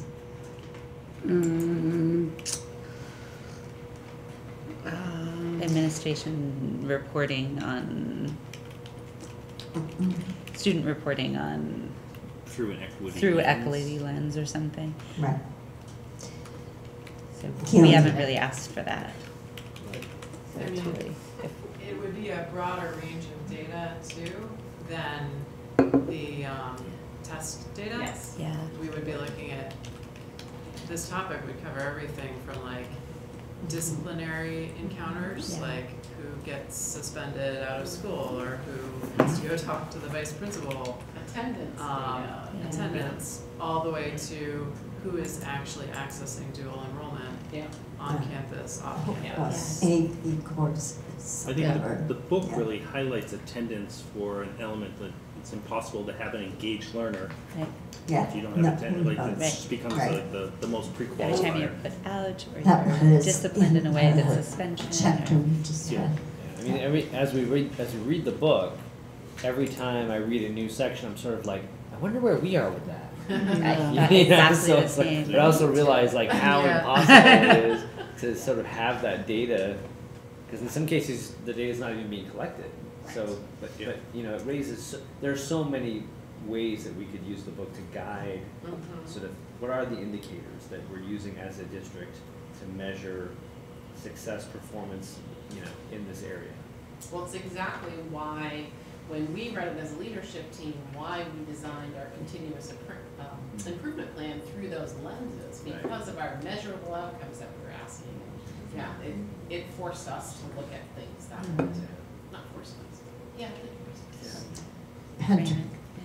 I'm wondering, could that be a presentation that we could request of the administration? Because I would love to spend half an hour, 45 minutes going through and seeing, the disciplinary, and attendance records, and then comparing them to socioeconomic status or, race or what have you. Like something that, Aaron presented today. Like if we could somehow get that on a schedule for a board meeting, I'd love to see it, and I think it would be really important for us to know where we stand now, and then if we can do it again in a year, that would be a great. And we could even, I think, as we mature in this idea of monitoring through an equity lens or student outcomes in a different way that's not pieces of discrete, testing data or something, where it's a more comprehensive look, that we could figure out what makes sense, and the administration can tell us what can we already monitor. I'm sure there's things that we don't have data for right now, but would be seeking to capture. So we would, I think, be just appreciative at this point of what's a good starting point for you guys with what's easy to capture, then what would you envision wanting to capture, and what makes sense if this year it's because we're really talking about it now. It could happen maybe in the first quarter or before the end of the school year. But if we were putting it on our work calendar, where does it fall naturally, or can it happen a couple times a year because that's captured naturally a couple times a year? So, I love that idea, and I think that we'll get better at knowing where it fits and how it evolves in terms of the data. I think we've captured it, and we just need to sort of leave it to Beth to think about How to do it. What's the frequency? You just have to figure out how to do it. And this was the work that, Beth and I were doing the other day in looking at our budget, that we want to go through this lens. We want to continue to hang things off of this taxonomy to continue to emphasize it so that it's not learning, but it's a way of being, right? Like that's how a district, there's too many times where you can sort of visit a topic, you can grow from it, and have some conversation, and then you return back to your thesis kind of thing. This is a way of being that is going to require, the embedment of some measurements that we've always done, and they've been interesting, but now for the purposes of this will be now the outline and the structure we want to continue to emphasize. And it's going to be clumsy before it's really great, because we're still at different places where people are absorbing, reading, and growing off of this one book and the work. Okay, let's move to goal number 2, to continue to monitor progress on our promise merger as it relates to student opportunities and financial benefits of consolidation. So what evidence would we be looking at there?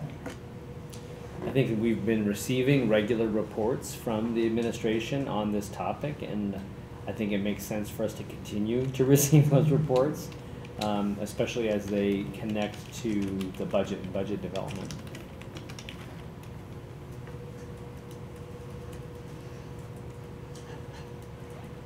Should I specify the budget? I'd like to see Including from the administration what the differentiated costs are between improving equity issues and the promise of merger and the financial benefits consolidation.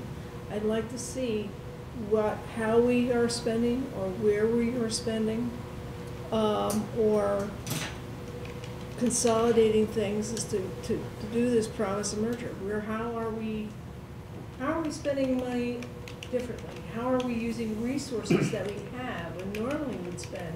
How are we using those differently to accomplish the equity and the promises of merger? Yes, we've gotten financial sheet, but I haven't seen that explanation of, I've seen the consolidation of office holders we just saw a new employee come on, that's a part of administration. Right, into a position that existed, Okay? which may not, I asked the question, that But I didn't see probably an answer. wasn't clear. I didn't see an answer to that. I got a verbal answer.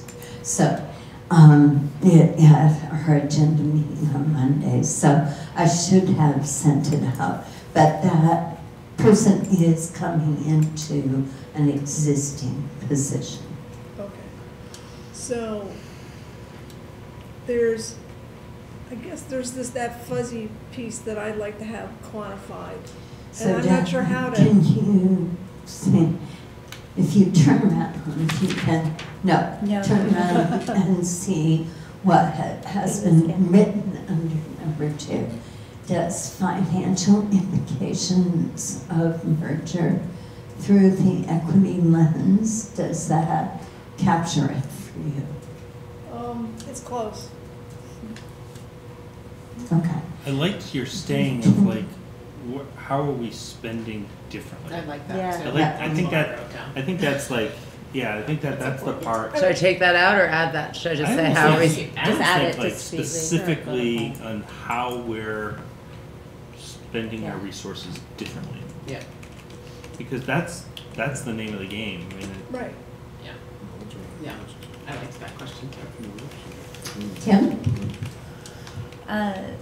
I was thinking discreetly getting reports on the areas of growth opportunities for students, growth of the opportunities we offer for students, and then areas of growth for educators. mm.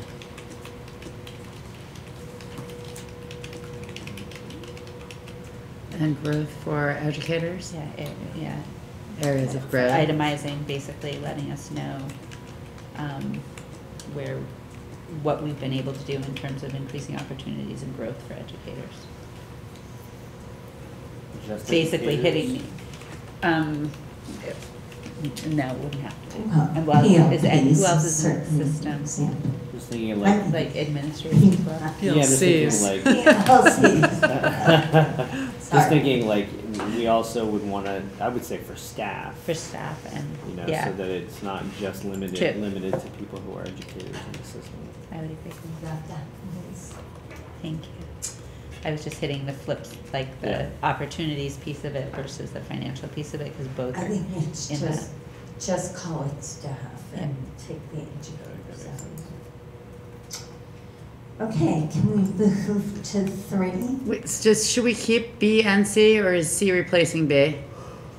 I think C can be Take B out. almost, I think it can be a colon. I can use a colon. Thank you, Keely. I am glad you gave me permission to use a colon. I would have been nervous otherwise. It's not right to use a colon, a semicolon. Okay. Proper placement of colons. Let's move to 3, to monitor student growth on a regular schedule in ways that reflect progress toward our vision. So what would be the evidence that we are doing that? I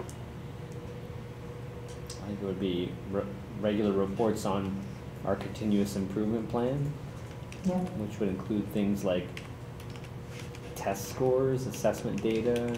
Right. I'd say assessment data, just. Right. Yeah.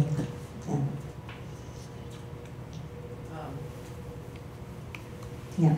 In addition to those quantitative data points, we've also been getting periodic qualitative data from our student representatives going into the schools and talking with people. We haven't goal about that, about our student reps. So let's see if we want it here or if we want to put it there. I just Okay. feel like their reporting on the PLPs, Right. I think, has been more about monitoring student growth than it has been about student voice. Yeah. Yeah. I So, would also say in my report, I try to update according to the CIP continuous improvement plan, although it's not like test scores, but it's what we're doing to achieve those goals. So it's also quantitative, what I'm bringing, not qualitative, but quantitative. There felt like there was a large qualitative element in when we had all the principals here, and they kind of broke up and talked some about the student learning in their buildings. Yeah, what they were Action focusing plans. on Yeah. this year. Yeah. Kim? I think for me, what distinguishes it is not what we're doing, but what students are experiencing. So that makes that a more distinct, what our student reps were reporting is what they were experiencing. What we are hearing from principals is what the input is. And when we get assessment data, we get what some of the outcomes are. So at some point there should be, I would count, I think, the qualitative reporting that we get from students as we're asking student board members to be seeking that data out of buildings and talking to students regarding their experiences. A really valuable piece of it that I think does go, I feel like it probably would go there, separately from having student voice to inform like decision Voice is making. about decision making. That's what I was. And this is about monitoring, it's not experience decision-making. and. How about if it was reporting on the student experience by students and principals? Because I think when your K-5 principals came and spoke about, I think they can speak of the student experience in their building, not the outcomes, but they can. I just think they can. They have a perspective of the student experience, especially at that K-5 level, where you may have a difficulty of like voice and so forth. So. And I just yeah, would and I rule think them as out long as that monitoring. category is more about the experience Yeah. and the outcome of how it's experienced by Yeah. students versus the input of what programs are being done to ideally affect the change. Right. Jen Wood talking about her experience of having the students get trained through the World process, difference. world of Yeah. difference, and Yeah. what that was. And is, ideally I we think would- is a real student-centered experience. Yeah. That's being shared, And- more than a certain outcome. Yeah. Test data. And those are all the more powerful when like the student who's done the experience comes and Yeah. shares it as I guess part of it too. So making sure we find that balance. But yeah, creating the space for it basically in our monitoring. Okay, are we okay with 3? All right, 4 is to engage the community in understanding the roles and responsibilities of the board and the budget while encouraging greater voter turnout. So what's the evidence that we are doing this? Remember Ben did that report last year that talked about how many Facebook posts and how many letters to the reporter, and it was like a report to the board about all those communications. That could be an evidence of that. We have administration reporting on those incidents of posts or how implicit, but that. So maybe it's the amount of monitoring the quantity of information that's shared with the community as well as community engagement with that information. Does that kind of cover it? Now maybe have community response be a second item. Like that we would look at voter turnout, that we would potentially look at any letters that we might have put into the reporter or other places.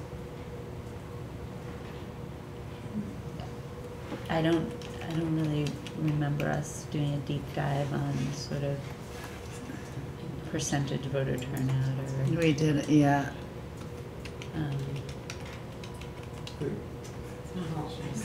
I mean, it probably didn't feel that positive, but I feel like this fall we've had more public attendance at our meetings, and more people have come away understanding a little bit about the difference between like board policies and administrative decisions. Yeah, yeah. But it was hard to swallow. Well, and just a shout out to RATN. I mean, they have started broadcasting these meetings live online. So even though that's not something we've done, it is a way for people to participate in the meetings, even if they can't physically be here. It's a good point. But I missed the whole other, what was, do we want to put something in about? Well, I mean, I think that something that's built into the budgeting process is opportunities for community engagement or information sharing. And I know that, you know, efforts have been kind of hit or miss in terms of trying to do special forums for people to come out and learn about the budget, especially while it's being developed. I mean, there's the required meeting that we do. I think that we should hold ourselves also accountable for an idea that we're finding the avenues for communication. So a statement or letter to the editor advocating for or explaining why we are asking for support of this budget. So I think we did it in a lot of smaller ways last year that went out as discrete posts, but I don't know that we know what all of those things are, but I think when we look back on did we do a good job with it, we want to think of that as one of our indicators. What have we done very specifically that tries to, like a press release or something that tries to get our story about the budget into as many avenues as possible. So in the agenda meeting where Kim and Liz and I talked with Brian and Beth about this, we talked quite a bit about the fact that in the village and the town, the Essex Reporter is the source. It's the #1 place that people get information. In Westford, it's Front Porch Forum. So we need to keep those things in mind, and we have talked about trying to put some articles in the Reporter about the budget as we go through the process. I think one piece of evidence is what is our voter turnout. I think at one of our budget workshops, we should probably have a discussion as a board about what ideas we might have to increase voter turnout. I don't want to do that tonight, but which is exactly what I would like to discuss tonight. well, I don't think we have time on the agenda to do it. We don't seem to have time for the fact of what we did with our annual reports and other things. I think there's real things that we can do to improve turnout, but they're not. Delaying it another year means we're probably going to get the same. I'm not talking about another year. I'm talking about either our next meeting or our first budget workshop. Okay?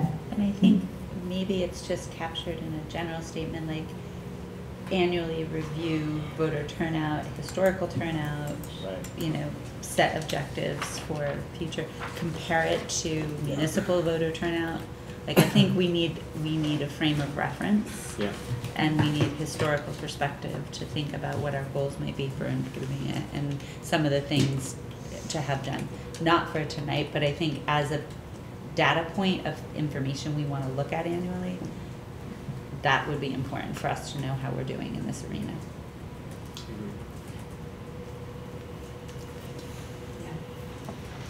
Okay. We ready to move on to goal number 5? What?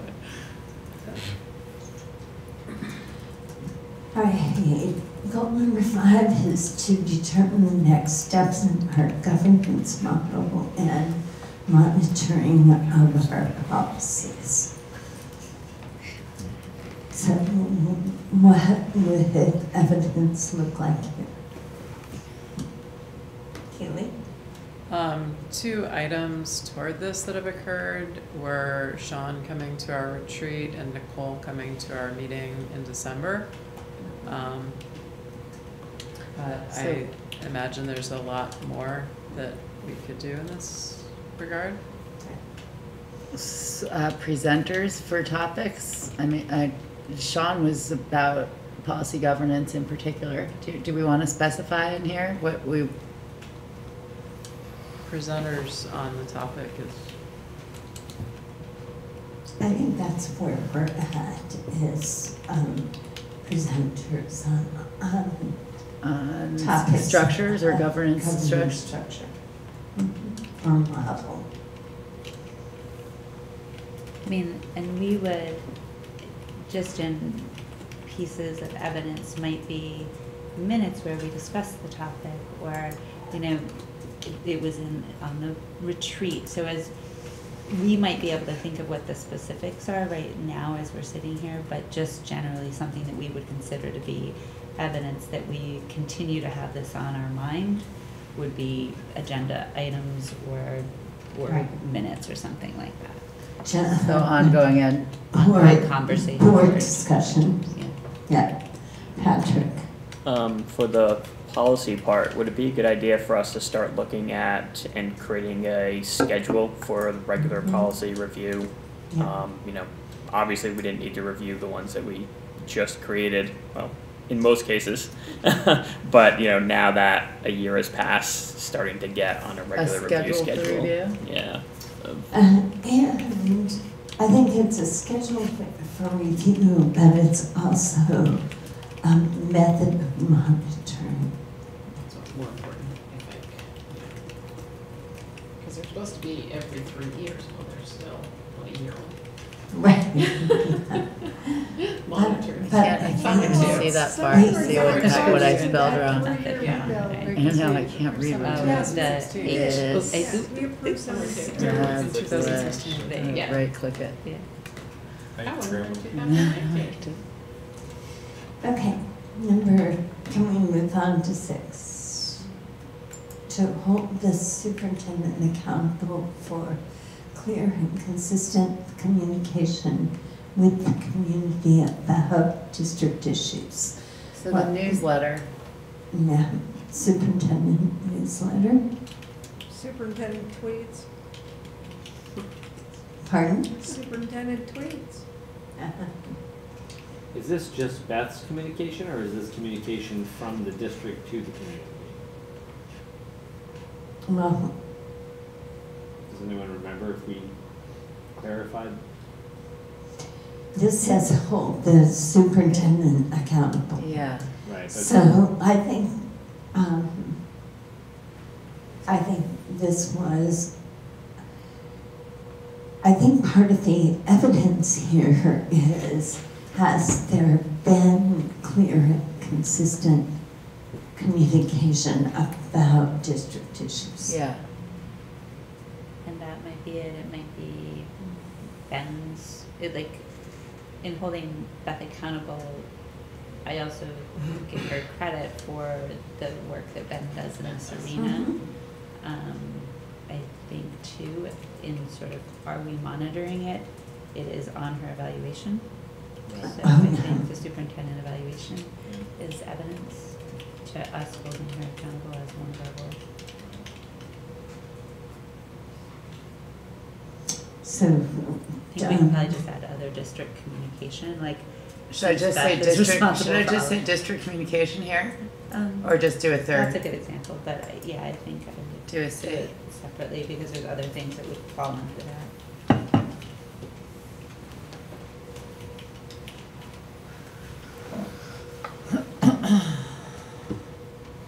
anything else that belongs there? Okay, let's move on to 7.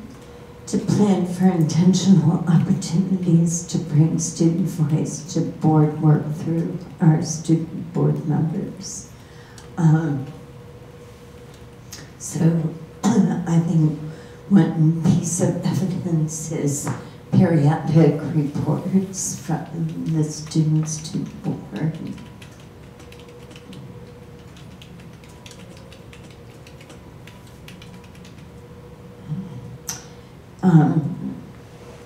I've been very pleased that our students have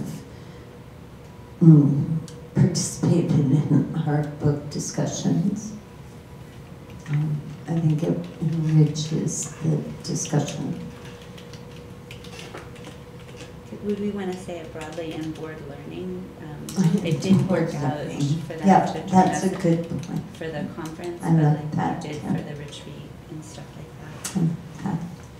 I think it didn't happen this year, but I think about the timing of Nick joining us, the statement from students regarding gun violence, the resolution, the Black Lives Matter, a lot of activity last year that you missed, Laura, but that timing-wise, that may happen at any time. So we're creating invitation for student voice on matters of student concern, timely topics, yeah. or just however we word it, but. And to put student voice on timely topics. Do we want to mention the allowance that is given to them to do the research they needed to make the reports by allowing them time from school during school time? I'm not sure how to rephrase that, but they were allowed to travel to the other schools to interact with other students, which is a learning opportunity, but it's also, they're also responsible for the work that they left when they went and did that. So there's that. Maybe that could go as a parentheses as part of A is the students are given the opportunity to visit other schools. I do think in evidence pieces that I meet with them, so that's a Yeah. piece of evidence. Regular student meeting with superintendent? And what are Just we regular missing? as we can do it, right? Laura, what are we missing? I think those are all perfect. I personally, I would just say Grace and I didn't take time out of our personal school day to go visit other schools. We just went after, so that wasn't a huge problem.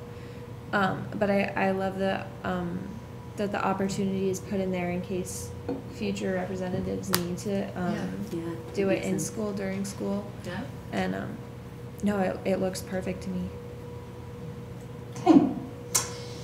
All right, let's go to 8, to continue collaborating with Voices for Education to support a culture of engagement in EWSD.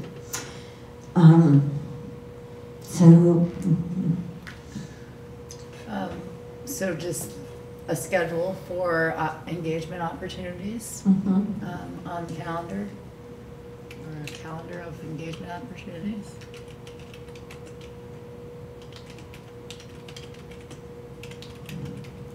Continued investment and commitment because we're out of grant cycle, so continued investment and commitment to Voices for Education. Or to public engagement. Public engagement. Or, I'd like for us to think about whether or not it would be beneficial to have a policy on engagement. So whether Voices is the avenue, the vehicle for it or otherwise, that we speak to engagement as a policy matter and a responsibility of the board and district. So, yeah, I guess consider developing it. That's been on my mind as a sustainability piece. Is it just considering it, or, yeah, because we haven't talked Because about I've whether we wanna looked do and that I've not yet. been able to find Okay. easy language to get, like a model to pick up. There's a bunch of stuff in Australia and random other big long things that aren't really, and I asked Nicole, there really isn't one, and the folks that we worked with from Great Schools Partnership don't have one to pull off the shelf either, but I'm scheduled to chat with them and think about what might be out there and share some ideas. Okay. Does that cover number 8? I think so. Let's move on to 9.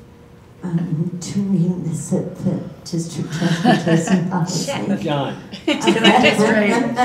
So the evidence, well, I think the evidence is adoption of a revised transportation policy. I think the other thing we can add to this as evidence is the expectation that the administration will deliver or will share with the board a set of transportation procedures by the end of March, Right. which was part of our agreement. So I don't think expectation is evidence. I think Oh, right. the evidence is That the admin does new it. set of Admin procedures Right. to go with the transportation policy. Yeah, that's good. And then I think that, you know, and maybe now that it's an official policy, it gets lumped in with, you know, whatever the regular review cycle is. But I'm assuming that that policy will now get regular review for whatever schedule we use for our other policies. Right. And we'll figure out ways to monitor. Right. Yeah. Okay. Does I that mean think it's that okay? should be enough for that. Should I say, put something about monitor? No, that's the next one. No. Okay. So 10 is to monitor the implementation of the student transportation plan and support communication to the community. So I think the evidence there is the every board meeting update. Is every board meeting update, did you say? Mhm. I mean, I think that, you know, that should be evidence until we decide it's no longer needed. Right. But yeah, that has been, you know, I can't remember when it started, but in the fall, we started to receive reports at every board meeting about the status of the transportation implementation.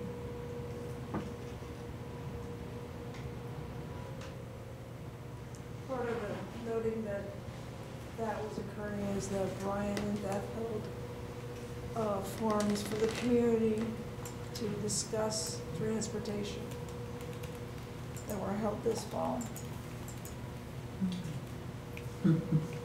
Yeah. Yeah. Community information. Several of these goals are not like gonna be on our goals list every Right. year. Right. So I don't think we Right. need to Right. explicitly say until no longer needed, like, Yeah. hopefully Right. we won't need to negotiate a master agreement every single year. We will for the next 2. Feels like we just finished the last one. I know we didn't, but but I think Community information forum. Yes. the communication, any other communication that happens. So here we're just sort of communication between schools and parents. parents and through social media forums and other avenues that information was distributed.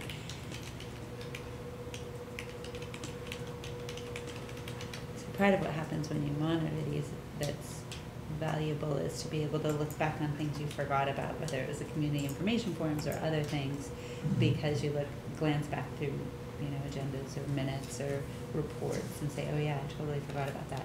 So that's some of the value of the monitoring, and just being able to think about what some of those evidence pieces might be. Still might find ourselves triggered by finding something, looking back at minutes or reports. All right, team 11. When Nicole is like, how many goals do you have? Done. No. The evidence is new master agreements. I would also say like collaborative communication around that,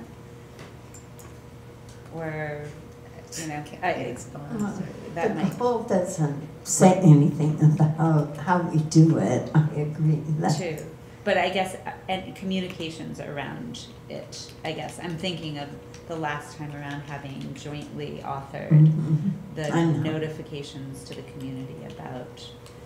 So that's part the of outcome. successful negotiations. I view that to be a successful. Would be the piece of communication it. around the agreement? Yeah, communication Or to the the community talks. or the The process. yeah. I think it might be good to have the first item be, the board is kept apprised of the status of negotiations. Yep. Mm-hmm. It's an important Yeah. piece of it.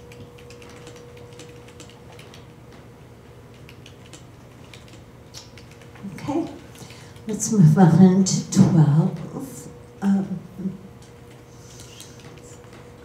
So I'd say hosting opportunities to engage with senators and representatives. Recognize it as well.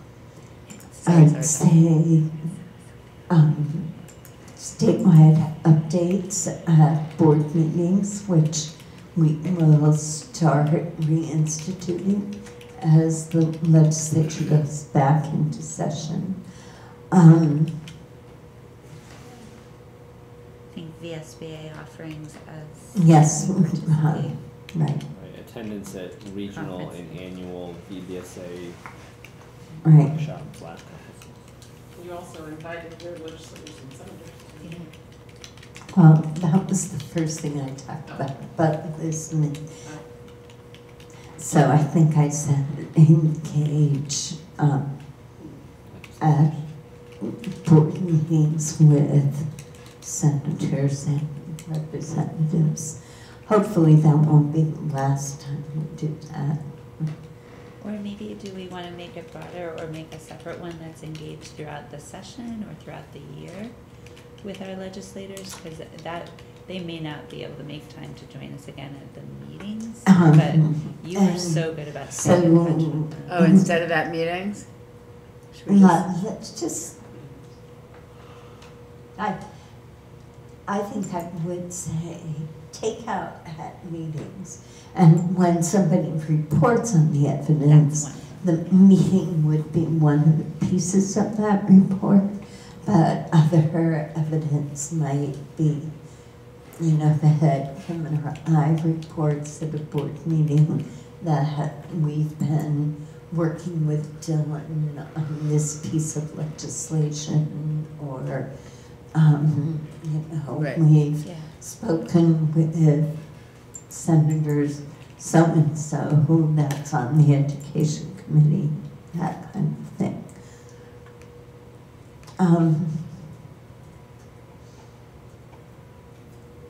I don't know how you monitor this, but I find it really important to read the weekly legislative updates that come from the SBA and the SA.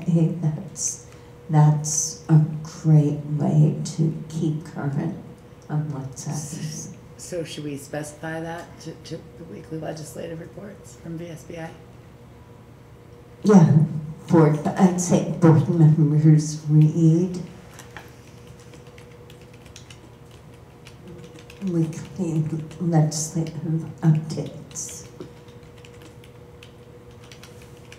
from VSBA/VSA. They do that newsletter together. Anything else that should go there? My suggested that. I thought I'm right clicking, I don't know how to use this.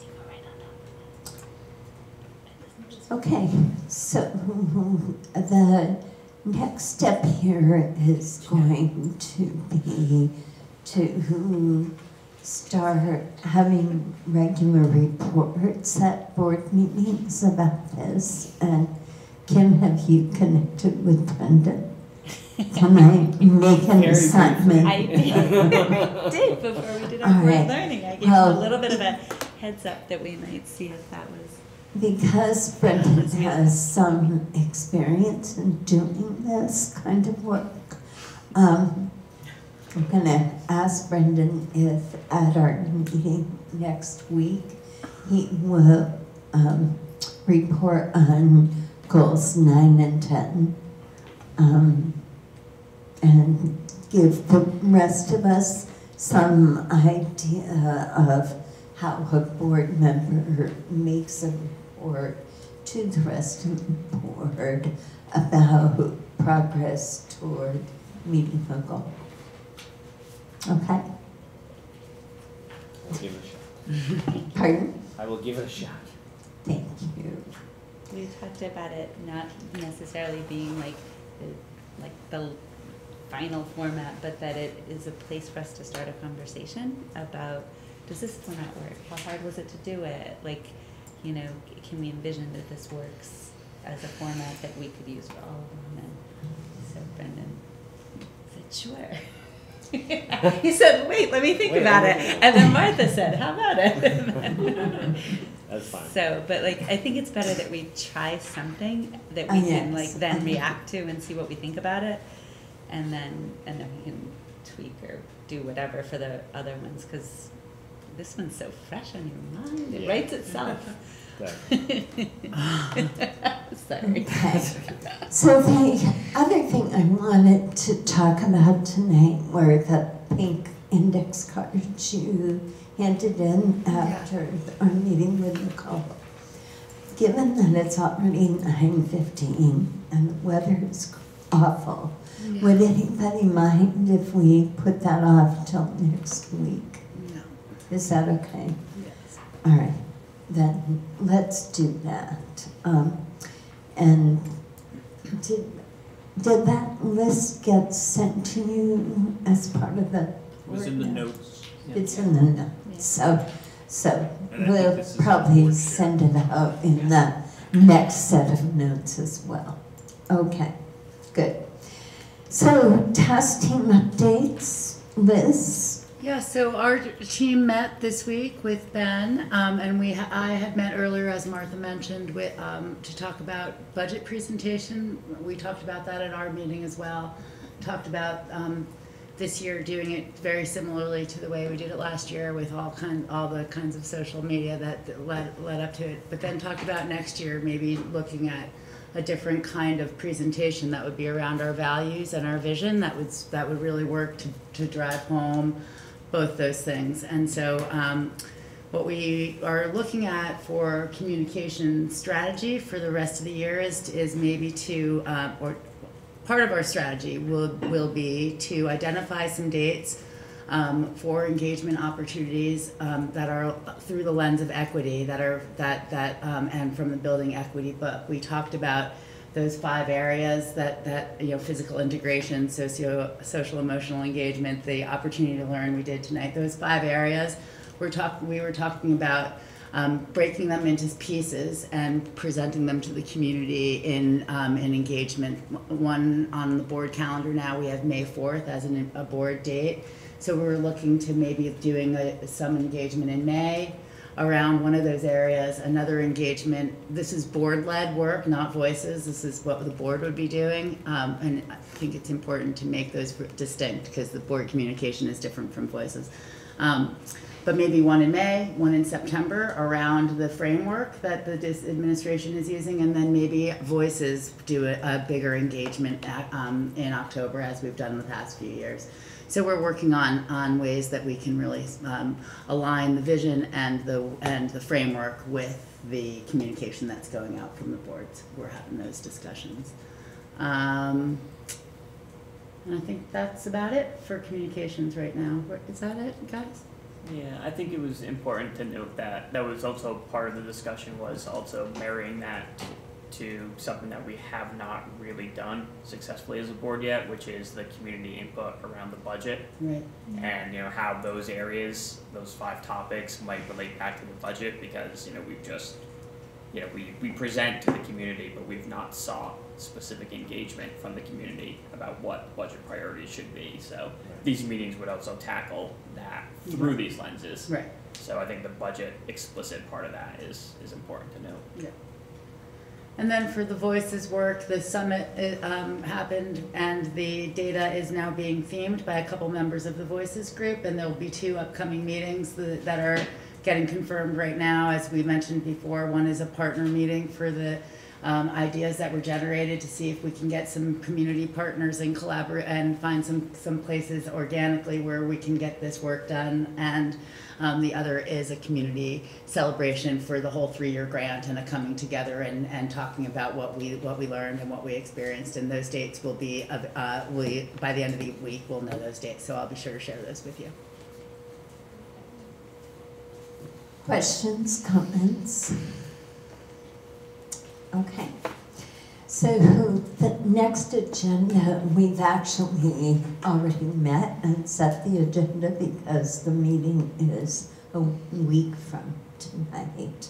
So Al, I'm going to put your topic on the first budget workshop, which will be on January 22nd.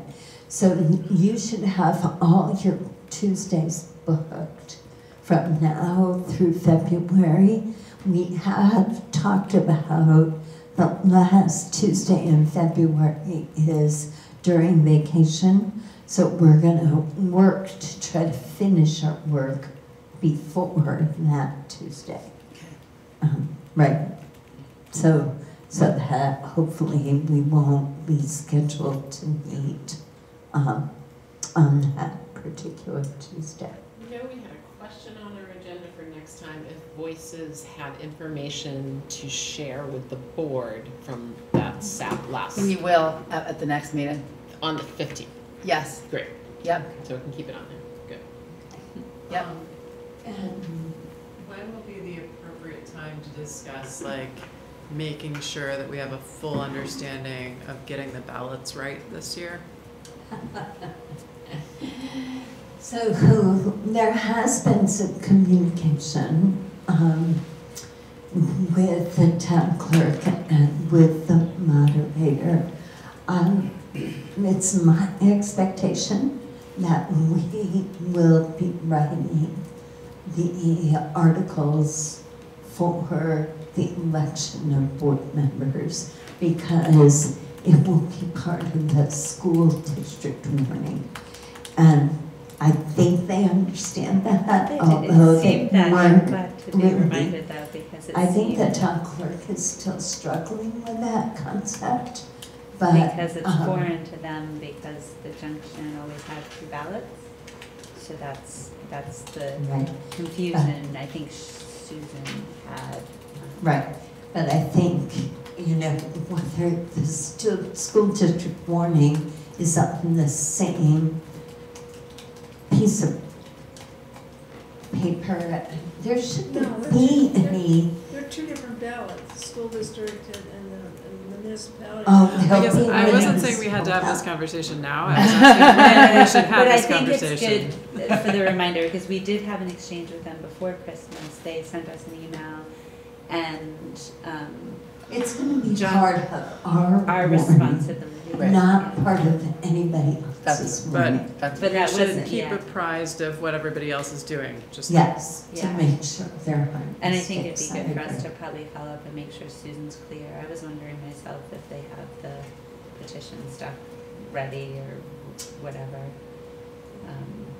And I don't know when that is, so I think we could probably follow up with her and just make sure everything With seems Susan. fine with Susan, Yeah. because then I think John Sonic probably has last year's warning for the town, and basically we just need to make sure that those are discreetly done for each of the 3 towns, and then the Yeah. dollar figure one is like its own thing, right? I would imagine that's a couple of sheets of That paper. piece is the same, and then the election Yeah, and then of Officers. board is a- members is, yeah, worded the same, but it has different names on We'll find some different colors or something. it. Okay, so, yeah, maybe he can talk briefly after about whether we can just put Al's topic on the agenda for the 15th. I would think we can. I would think so also. And that's budget Yes. communications?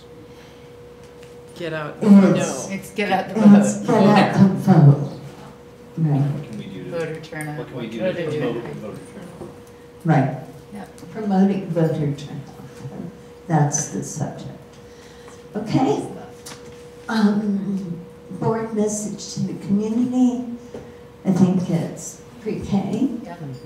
I think it's a link to the transportation update and, you know, a statement about creating evidence to monitor our goals. Yep. Right? Okay. Good. All right, are we done? Thank you. So,